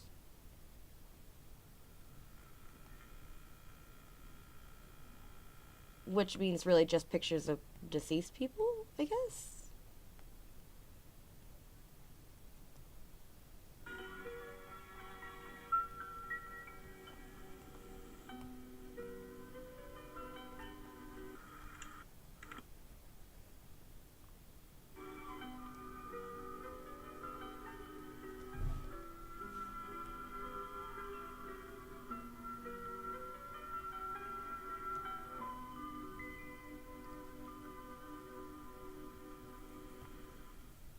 As the video closes, we hear audio of the mockumentary duo speaking, pointing out how the store manager told them that there were 4 portraits spliced into the video, but they only counted 3. Cursed Video is a very strong start to the series and pretty emblematic of the other episodes that I've watched thus far. It's eerie, devoid of jump scares, and leaves viewers with more questions than answers. That's not to say that you leave feeling unsatisfied, but rather with a sense of unease due to the story's ambiguity. Did this videotape really cause the deaths of the 2 men we saw on screen, or was it all just a tragic coincidence? Did the production company itself manufacture the VHS tape in question? Was there even a rumor online about it at all, or were those screenshots faked? One of the most glaring questions, of course, pertains to the number of portraits present within the video. The store manager says there's 4, but when we see the tape on location, there are 3, just like the duo say. Once we see the tape after it had been recovered from storage, the 4th portrait is there, but who is it of?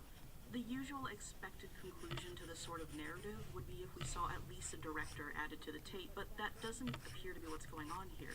It could be the cameraman, but if so, why only him and not both? Of course, we've got unreliable narrators when it comes to this duo, so can we believe any of this at all?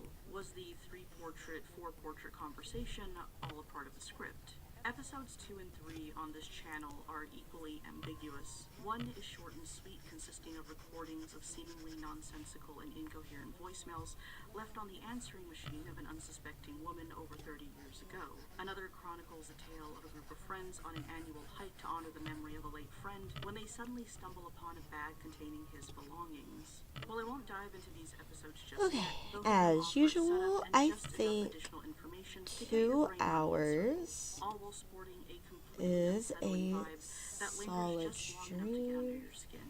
Well, every story on this channel is different. They all share a common trait of being best enjoyed with no distractions, a pair of headphones, and the lights off.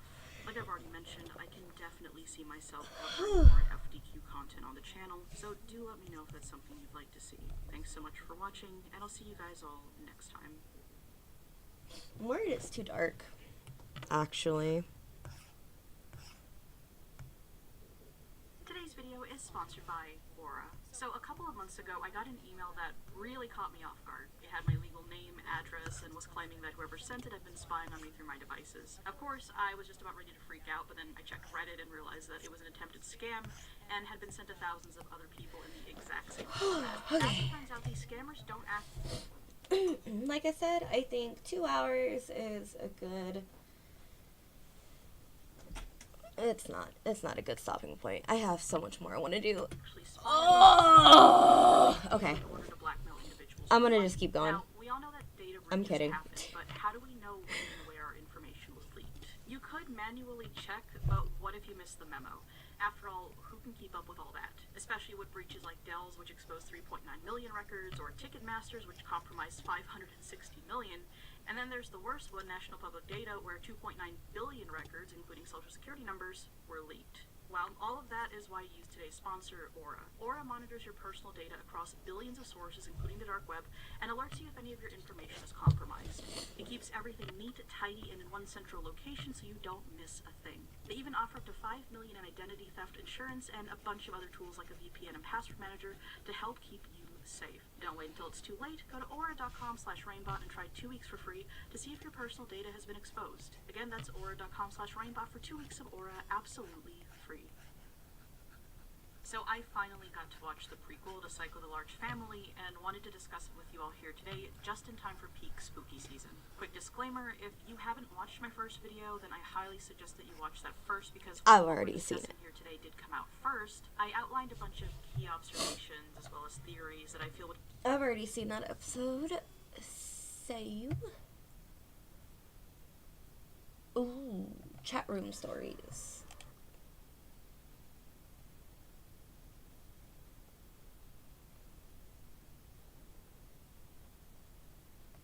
Okay.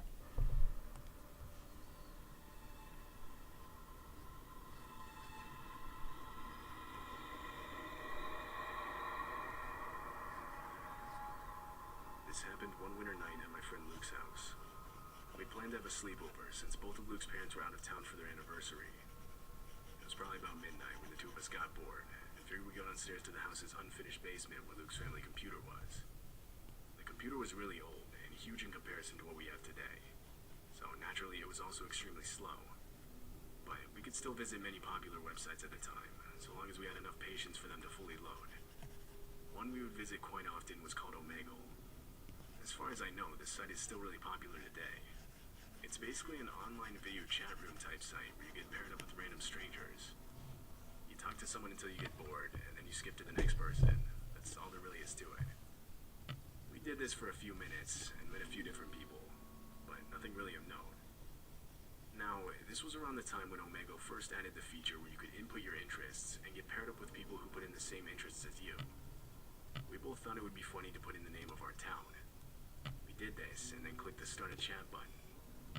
It took a minute to find someone to connect us with, but eventually the loading circle went away and the chat showed the usual "you're now chatting with a random stranger" message. The other person's video screen was just black, which kind of caught us both off guard. The two of us both squinted our eyes and got closer to the screen. We even turned up the brightness all the way in the computer's settings, thinking it was an issue on our side. But it Still just complete blackness. Luke took over the keyboard and started typing in the chat.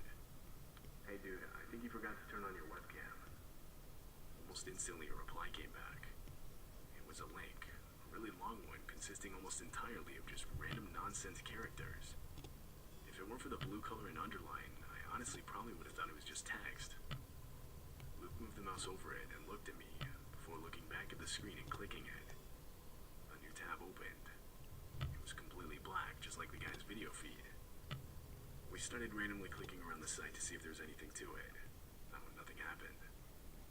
We clicked back to the Omegle tab and we're about to ask what the site even was. But before we could, we noticed another chat message had been sent. I can see you guys. Luke typed back some smart-ass response like, yeah, because our camera actually works, unlike yours. I guess that did it, because a few seconds later and the loading screen once again showed up, followed by another random stranger, meaning whoever that was had disconnected the chat. We continued talking to a few other people for a while longer. Eventually, this scratching sound came from the speakers. It wasn't coming from Omegle. We started flipping through the few tabs we had opened in the hopes of finding which one was producing the sound. That's when we came to the tab we had opened earlier. It was no longer black. A video was playing, and it now looked like a road of some sort. We could even see a couple cars passing by, but there was no one else around. We continued watching as the camera began walking down the street, passing by trees and dimly lit gas stations and closed shops. Finally, the camera turned into a small suburb. My heart dropped when I recognized the location. It was about a quarter mile from where we were. The camera turned from street to street, hiding behind trees and streetlights. Our eyes were glued to the screen as we both prayed it would make a wrong turn. Finally, it rested on one house at the end of a cul-de-sac. It was Luke's house. Luke and I locked eyes with each other. We both sprinted to the top of the stairs and locked the door leading to the basement. We then turned off all the lights down there. When we returned to the computer screen, the camera was now in the backyard. It was like it was searching for something. It then stopped on a flower pot. My hand reached out in front of the camera and pulled out a hidden spare key to the house. Panicked, I held my finger on the power button to the computer and the screen went black. We now sat in complete darkness. We hid under the desk and just listened. The familiar creaking from the back door echoed out from upstairs. Heavy footsteps followed. This had to have gone on for at least 10 minutes, during which there was nothing we could do. The home phone was back upstairs. Eventually, the footsteps came right up to the downstairs door. We could hear the handle slowly turn until it was stopped by the lock. The footsteps walked away and faded into complete silence. We waited there for an hour, when finally we built up the courage to unlock the basement door and make a run for the phone.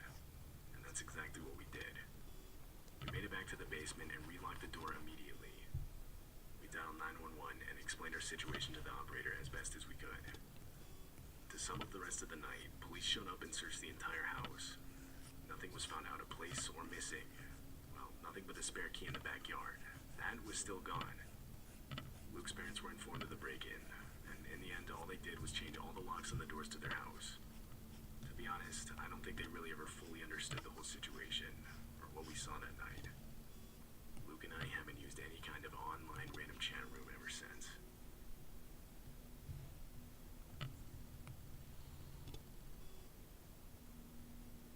I was 16 and had just gotten my license when this happened. Back then, I used to spend a lot of my nights online in different chat rooms around the internet. This was back when old school chat rooms were all the rage. One room I visited frequently was a chat room specifically for users in my local area. This is where I first met a girl named Julie. We spent a few nights chatting and getting to know each other. I soon sent her a picture of what it looked like and she did the same. I won't lie, I was really into her. She was definitely my type. This went on for maybe 2 weeks until one night in particular. We were texting back and forth like usual when she asked me to come over. She lived about an hour away, but like I said, I had just gotten my license and I actually liked her. So I jumped at the chance to meet her in person. The plan was that I would pick her up at her house and from there we'd go to IHOP, because it was already late and that was pretty much the only place around there that stayed open 24 hours. got ready and started making the drive to the address she gave me. I was both excited and nervous at the same time. The whole drive took a bit longer than expected, but sure enough, I soon arrived at her place. It was an old farmhouse in what felt like the exact middle of a cornfield. This wasn't uncommon where I lived. I guess I was just a bit confused as to how the house got internet way out here. I walked up to the porch and knocked on the front door. A light quickly turned on from inside and the front door opened. The person standing in front of me was not Julie. Rather, it was some guy much bigger than me who I'd never seen before. I told him I was here to pick up Julie. He nodded his head and introduced himself as her dad. The only problem is the guy looked like he was still in college. Regardless, I shook his hand and introduced myself. He gestured me inside, and me wanting to make a good impression, I walked in. He sat down in the dining room of the house, and I asked him if Julie was here. At first, he dodged the question, but after asking a couple more times, he told me she was at work and would be home in a few minutes. Our conversation then veered towards where I live, but he wasn't exactly asking me. He was more so speaking in a way as to confirm this information which I had only told Julie. I started legitimately sweating and nervously looking around. That's when I saw two silhouettes walking past one of the windows outside near the back of the house. I could tell the man knew I was suspicious, so right then and there I shot up without saying a word and sprinted outside and back to my parked car. There's no doubt I was chased, but I was much faster than the guy. I got in my car and pushed the pedal to the floor back the way I came. Just as I was gaining speed, my headlights revealed a shiny silver object over the floor of the road in front of me. It was a spike strip. I swerved towards the cornfield and somehow was able to miss it. I got back on the road and looked in my rearview mirror. 3 silhouettes were chasing me, but slowed pace when they saw that I missed the strip. I got back to a main road, and the harrowing reality that Julie wasn't real, and that I could have almost just been killed, slowly started to set in. When I got home, I had one new message from Julie's account. "Where'd you go? Come back." I didn't respond to this message.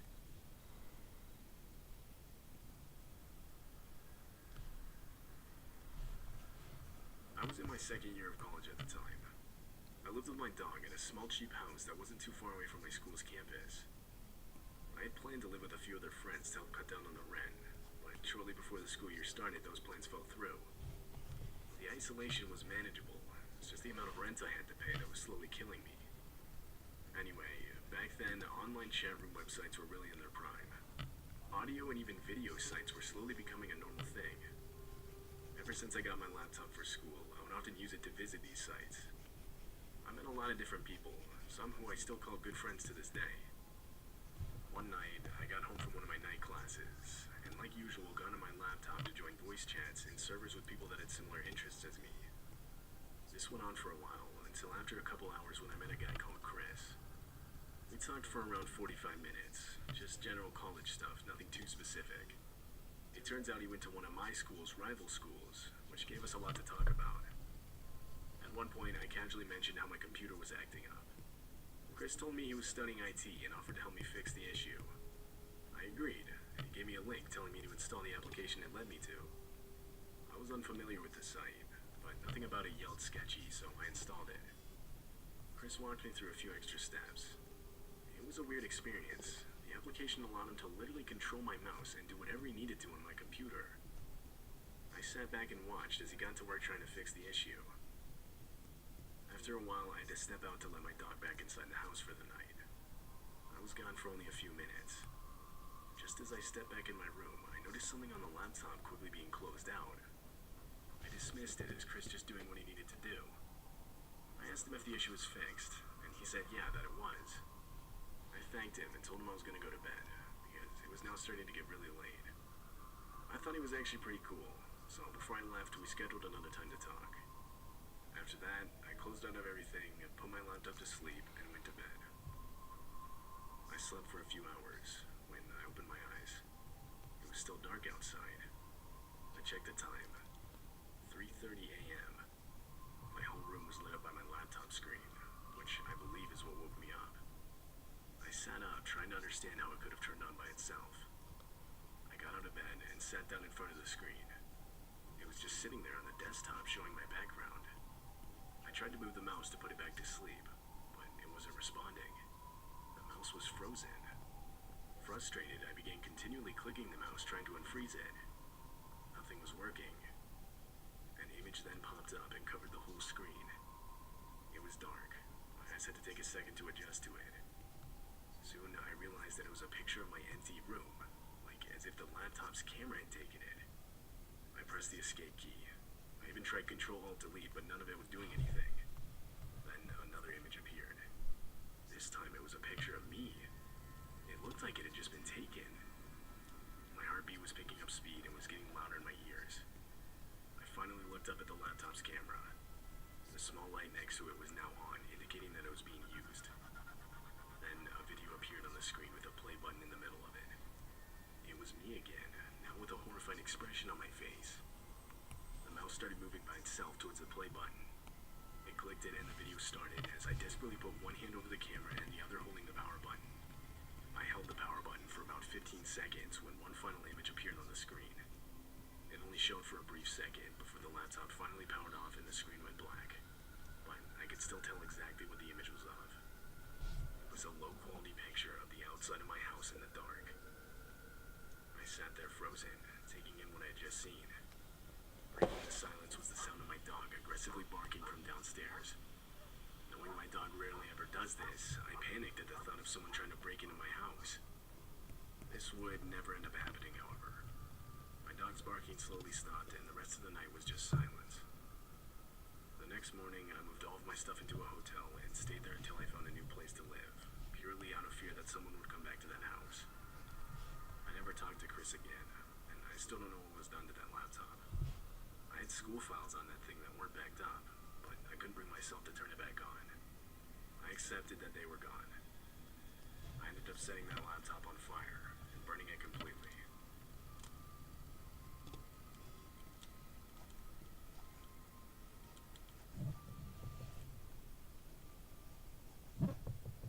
Damn, that's wild. Jesus. I wouldn't give anyone permission to use my computer like that. Nah.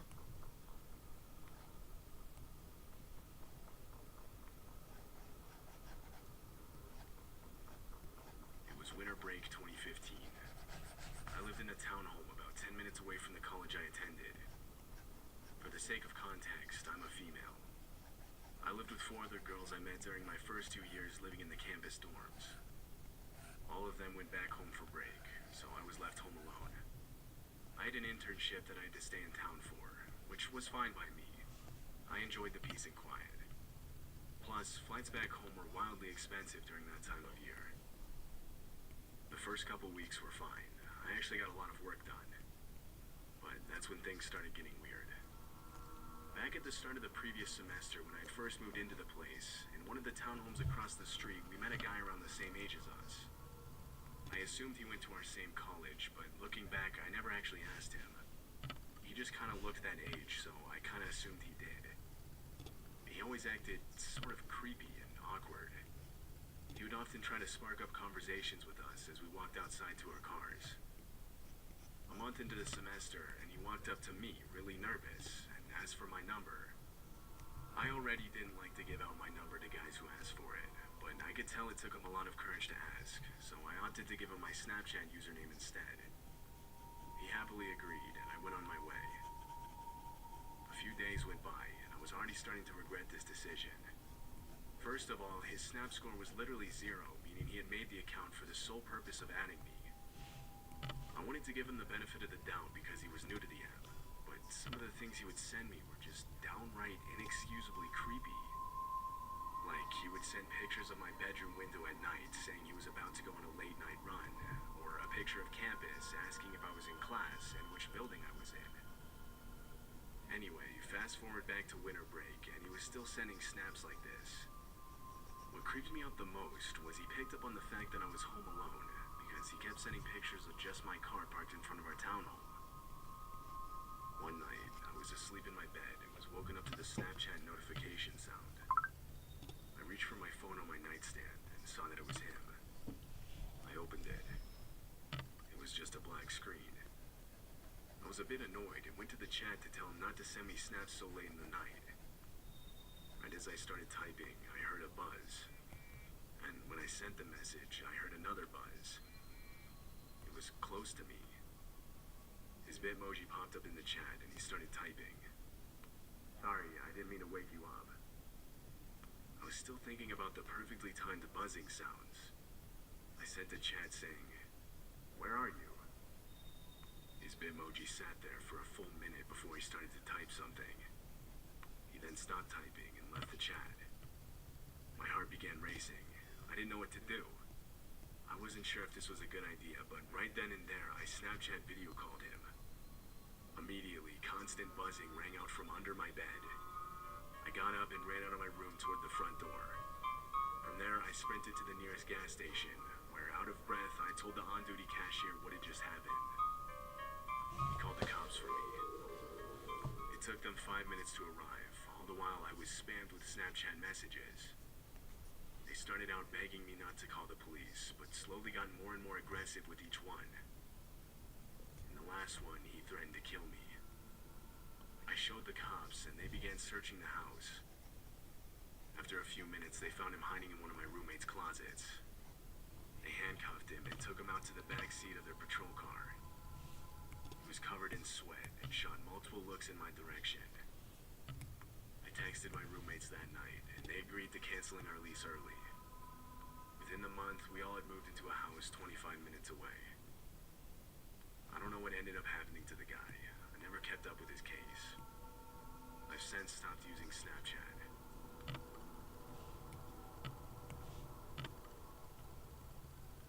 This happened to me when I was Snapchatting a friend. I'm only 14, a freshman in high school.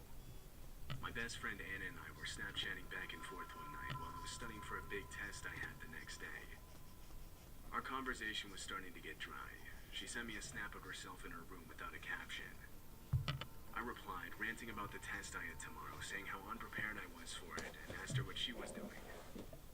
She sent me a picture from a different angle, this time showing homework in front of her with the caption, "Yeah, well, at least you don't have a group project due tomorrow that we've barely started on." I analyzed the photo a little longer, trying to see what class the homework was for. As I was doing so, I noticed something strange in the background. It looked like a shadowy figure was standing in the corner of her room. I quickly sent her a message asking if anyone else was in the room with her. She replied saying that she was home alone. I was starting to get really scared at this point, but I didn't want to alarm her, so I sent her another message saying that I had to focus up and go study for my test. Immediately, she opened it, but minutes went by and she didn't respond, which was pretty uncharacteristic of her. I started to worry that something was seriously wrong. I began regretting not screenshotting the snap so that I could have gotten a second look and proved that I was just overthinking the whole thing. I called her, but she didn't answer. I sent a few more chats, but I still didn't get a response. I was really starting to panic, so I decided to go to her house and check on her. She lived only a 3-minute bike ride away. When I got there, I saw that most of the house lights were on. I called her again, but she still didn't answer. I was about to give up and go home when I noticed her bedroom window was slightly open. I grabbed a screwdriver I found lying on the ground and climbed up onto the roof where her bedroom window was. I looked inside her room, and that's when I saw the shadowy figure again standing in the corner. But this time it was closer to her bed. I knew I had to act fast, so I broke into her room and tackled the figure. It was an older man. He was much bigger than me, but I managed to jab the screwdriver into his left shoulder before he could overpower me. He screamed out in pain before diving back out of the window and down onto the lawn below, grabbing his left shoulder as he ran. I looked around the room and realized Anna wasn't there. I yelled out to her and got a response from downstairs in the kitchen. I explained everything, and we both used her phone to call the police.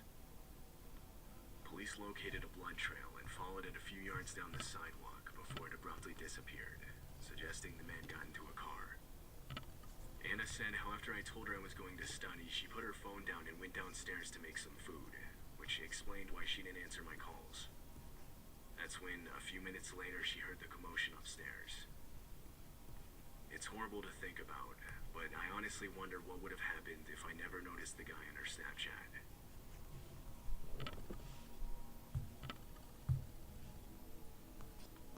nights ago, I was struggling to fall asleep and was getting extremely bored, so I pulled out Snapchat to pass some time. I was going through people's stories when I noticed someone added me.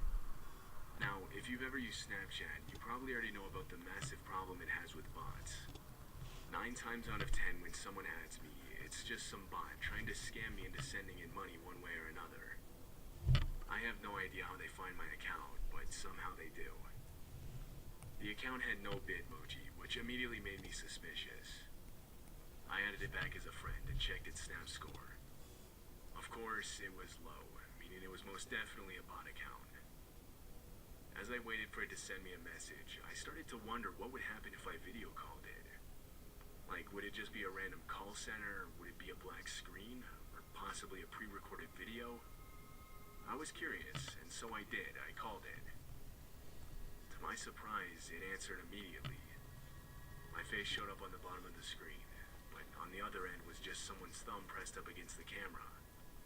I could tell because it had a slight red hue for a couple seconds before going completely black. I started saying things like, "Hello, can you hear me? Show me your face," things like that. It was silent for a few seconds, when from the call, I suddenly heard a blood-curdling scream. It sounded desperate. It was more of a in-pain type of scream, rather than like a jump-scare type scream. It scared me, so I ended the call. Seconds after, the account sent my full address and a picture of my Bitmoji on the snap map. I immediately regretted sharing my location on it and felt my stomach twist into knots. I grabbed a nearby baseball bat and set it at my side.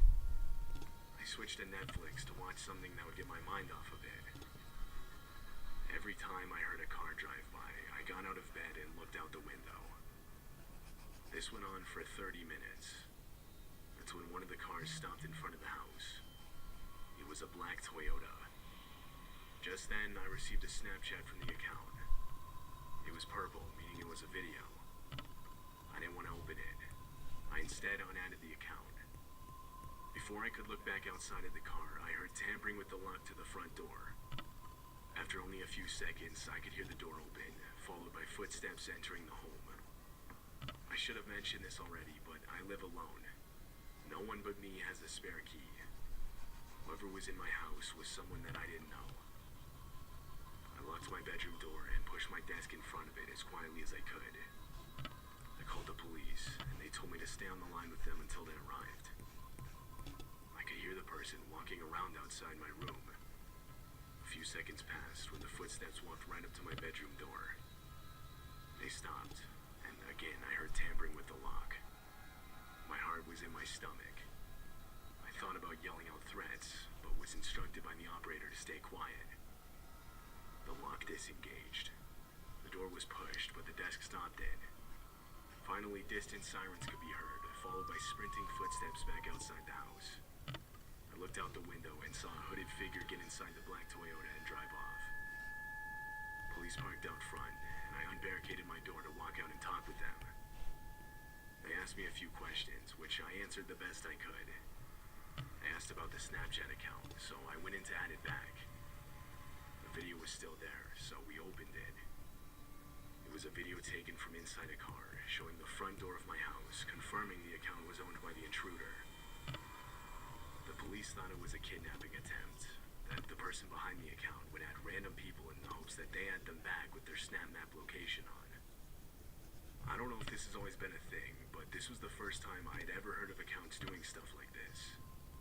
It made me seriously rethink all the bot accounts that I would add back on that app. I turned my snap map off and deleted the app off my phone.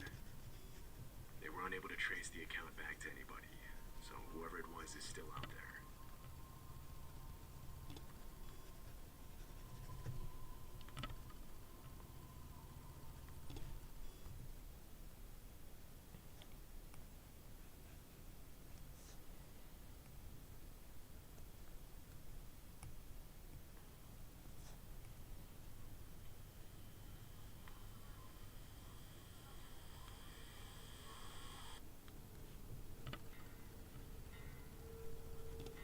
Spring of 2018 marked my last semester in high school. I'll be honest, it was a semester that I didn't take all that seriously. I didn't really care about my grades, and I would often skip with a couple of friends. If I remember correctly, it was a Friday when this all took place. I once again had plans to skip one of my classes. This time it was with two of my friends, who I'll call Tyler and Christian. We were all going to meet up behind the school, and from there walk to a nearby McDonald's. Now, the school typically had a few administrators and security guards outside, so to avoid them we would walk this nature trail that went through a forest just behind the school building. We would have to walk further, but in our minds that was better than being caught. So, we started our walk. We weren't even 5 minutes in when we came across this kid that I'd never seen before. Typically, I would see this as no big deal, running it off as just another kid skipping.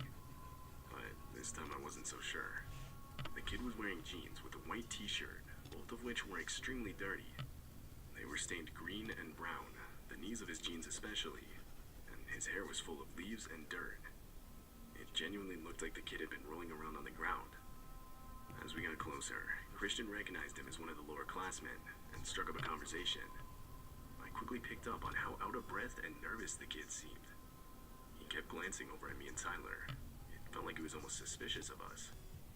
Christian eventually asked what he was doing out here and why his clothes were so dirty. He responded saying he was skipping, but like the whole school day. This didn't exactly explain why he was so dirty, but okay. Tyler jumped in, jokingly stating how it looked like he'd been camping out here. All of us started laughing. Well, all of us except for the kid. He just stood there, now with an almost angry look on his face. He then started looking around, before looking back at us and saying, "Hey, you guys want to see something?" We all sort of hesitantly agreed. That's when the kid lifted his shirt to reveal a handgun tucked under his waistband. All of us instinctively took a couple steps back. At this point, I really felt in danger. This was the first time in my life I'd seen a real gun in person. That's when Christian spoke up. "Dude, what are you doing? Where'd you get that?" The kid pointed down the trail behind him, explaining that he found it. Christian said he probably should just ditch it and get out of here. I was not at all expecting what the kid said next. "I don't think you guys understand. I'm about to be in a lot of trouble." Something about the way he said it was extremely unsettling. Me, Christian, and Tyler all looked at each other. They didn't have to say anything. I knew exactly what we were about to do. Without warning, the three of us turned and ran as fast as we could off the trail and into the forest.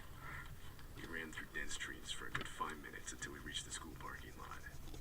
I will never forget the sight we were met with. There were police cars everywhere. We were sweating, out of breath, and terrified.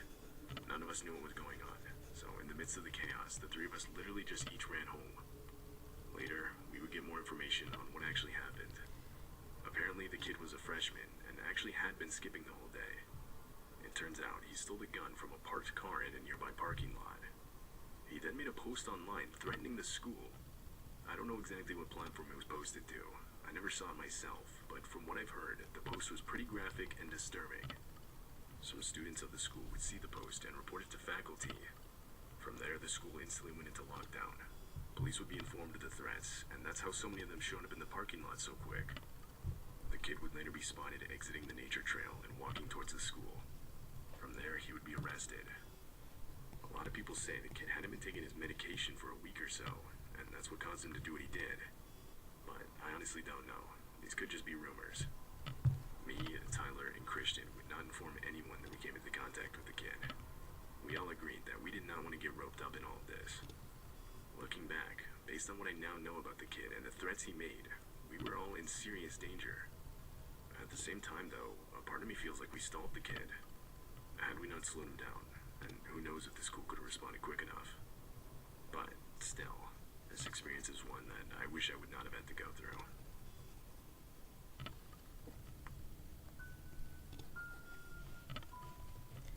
This took place back when I was in high school. One of my good friends and I were involved in a school production at the time. There was a lot that needed to be set up, so we volunteered. Oh shit! It's almost 2! Okay. Alright, his feet look a little baby feetish right It was there. now about 8 p.m. Okay. Me and my friend and the janitor were working away, setting up inside the This school is where we are now. Eventually, my friend and I had to use the bathroom, so we exited the auditorium and started walking down the hall. Now, this hall was sort of sectioned off from the rest of the school. It never... Damn, okay. There's still so much that's gotta get done. But this is where we are at for right now. Yeah. Okay.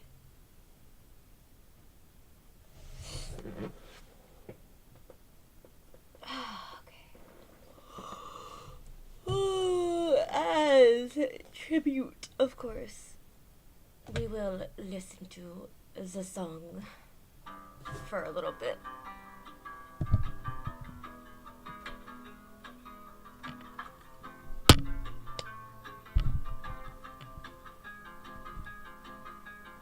You say you love me, but you just wanna be friends with me. You say you love me, but your work took all your energy. You never listen when I just need an apology. I read our book, this chapter's closing now with history. You just took like 20,000 hours from my life, so I deleted all our pictures off my fucking drive. Sorry, thank you for the song, you broke my heart and it's alright. Cause if it's meant to be, it's meant to be. Right one, Yes. wrong time. Today's a good day to say goodbye. I was bad to you, you were worse to me.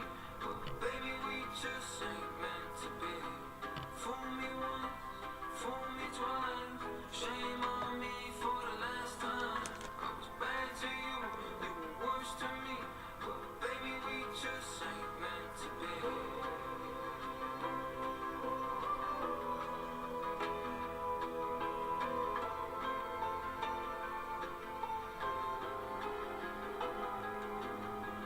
Gave you all my love and all my trust and my affection. Sorry ain't enough and you seeked out way more attention.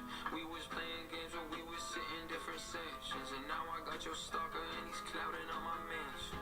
You just took like 20,000 hours from my life, so I deleted all our pictures off my fucking drive. Sorry, thank you for the song, you broke my heart and it's alright. Cause if it's meant to be, it's meant to be. Right one, wrong time. Today's a good day to say Oh, my hips. I was bad to you, you were worse to me. But baby, we just ain't meant to be. Oh, yes. Fool me twice, shame on All right. me for the last time. I was bad to you. Well, thank you for everybody who came in and watched. And a big shout out to my two favorite viewers, me niñas. I love y'all very much, and y'all best be taking a nap right now. But thank you for everyone who is actively following me, I guess, on this little solo hidden journey. Seriously, anyone who even just stops in for like a hot second or two, thank you so much. I will be continuing this for the rest of the week, and I will be hopefully making this into like an actual, like, I guess, YouTube video. I'm currently working on day 1 and 2 right now of all of that. So I will be adding in this stream for day 3. Alright, thank y'all so much. I'm so heckin' excited, and let Kate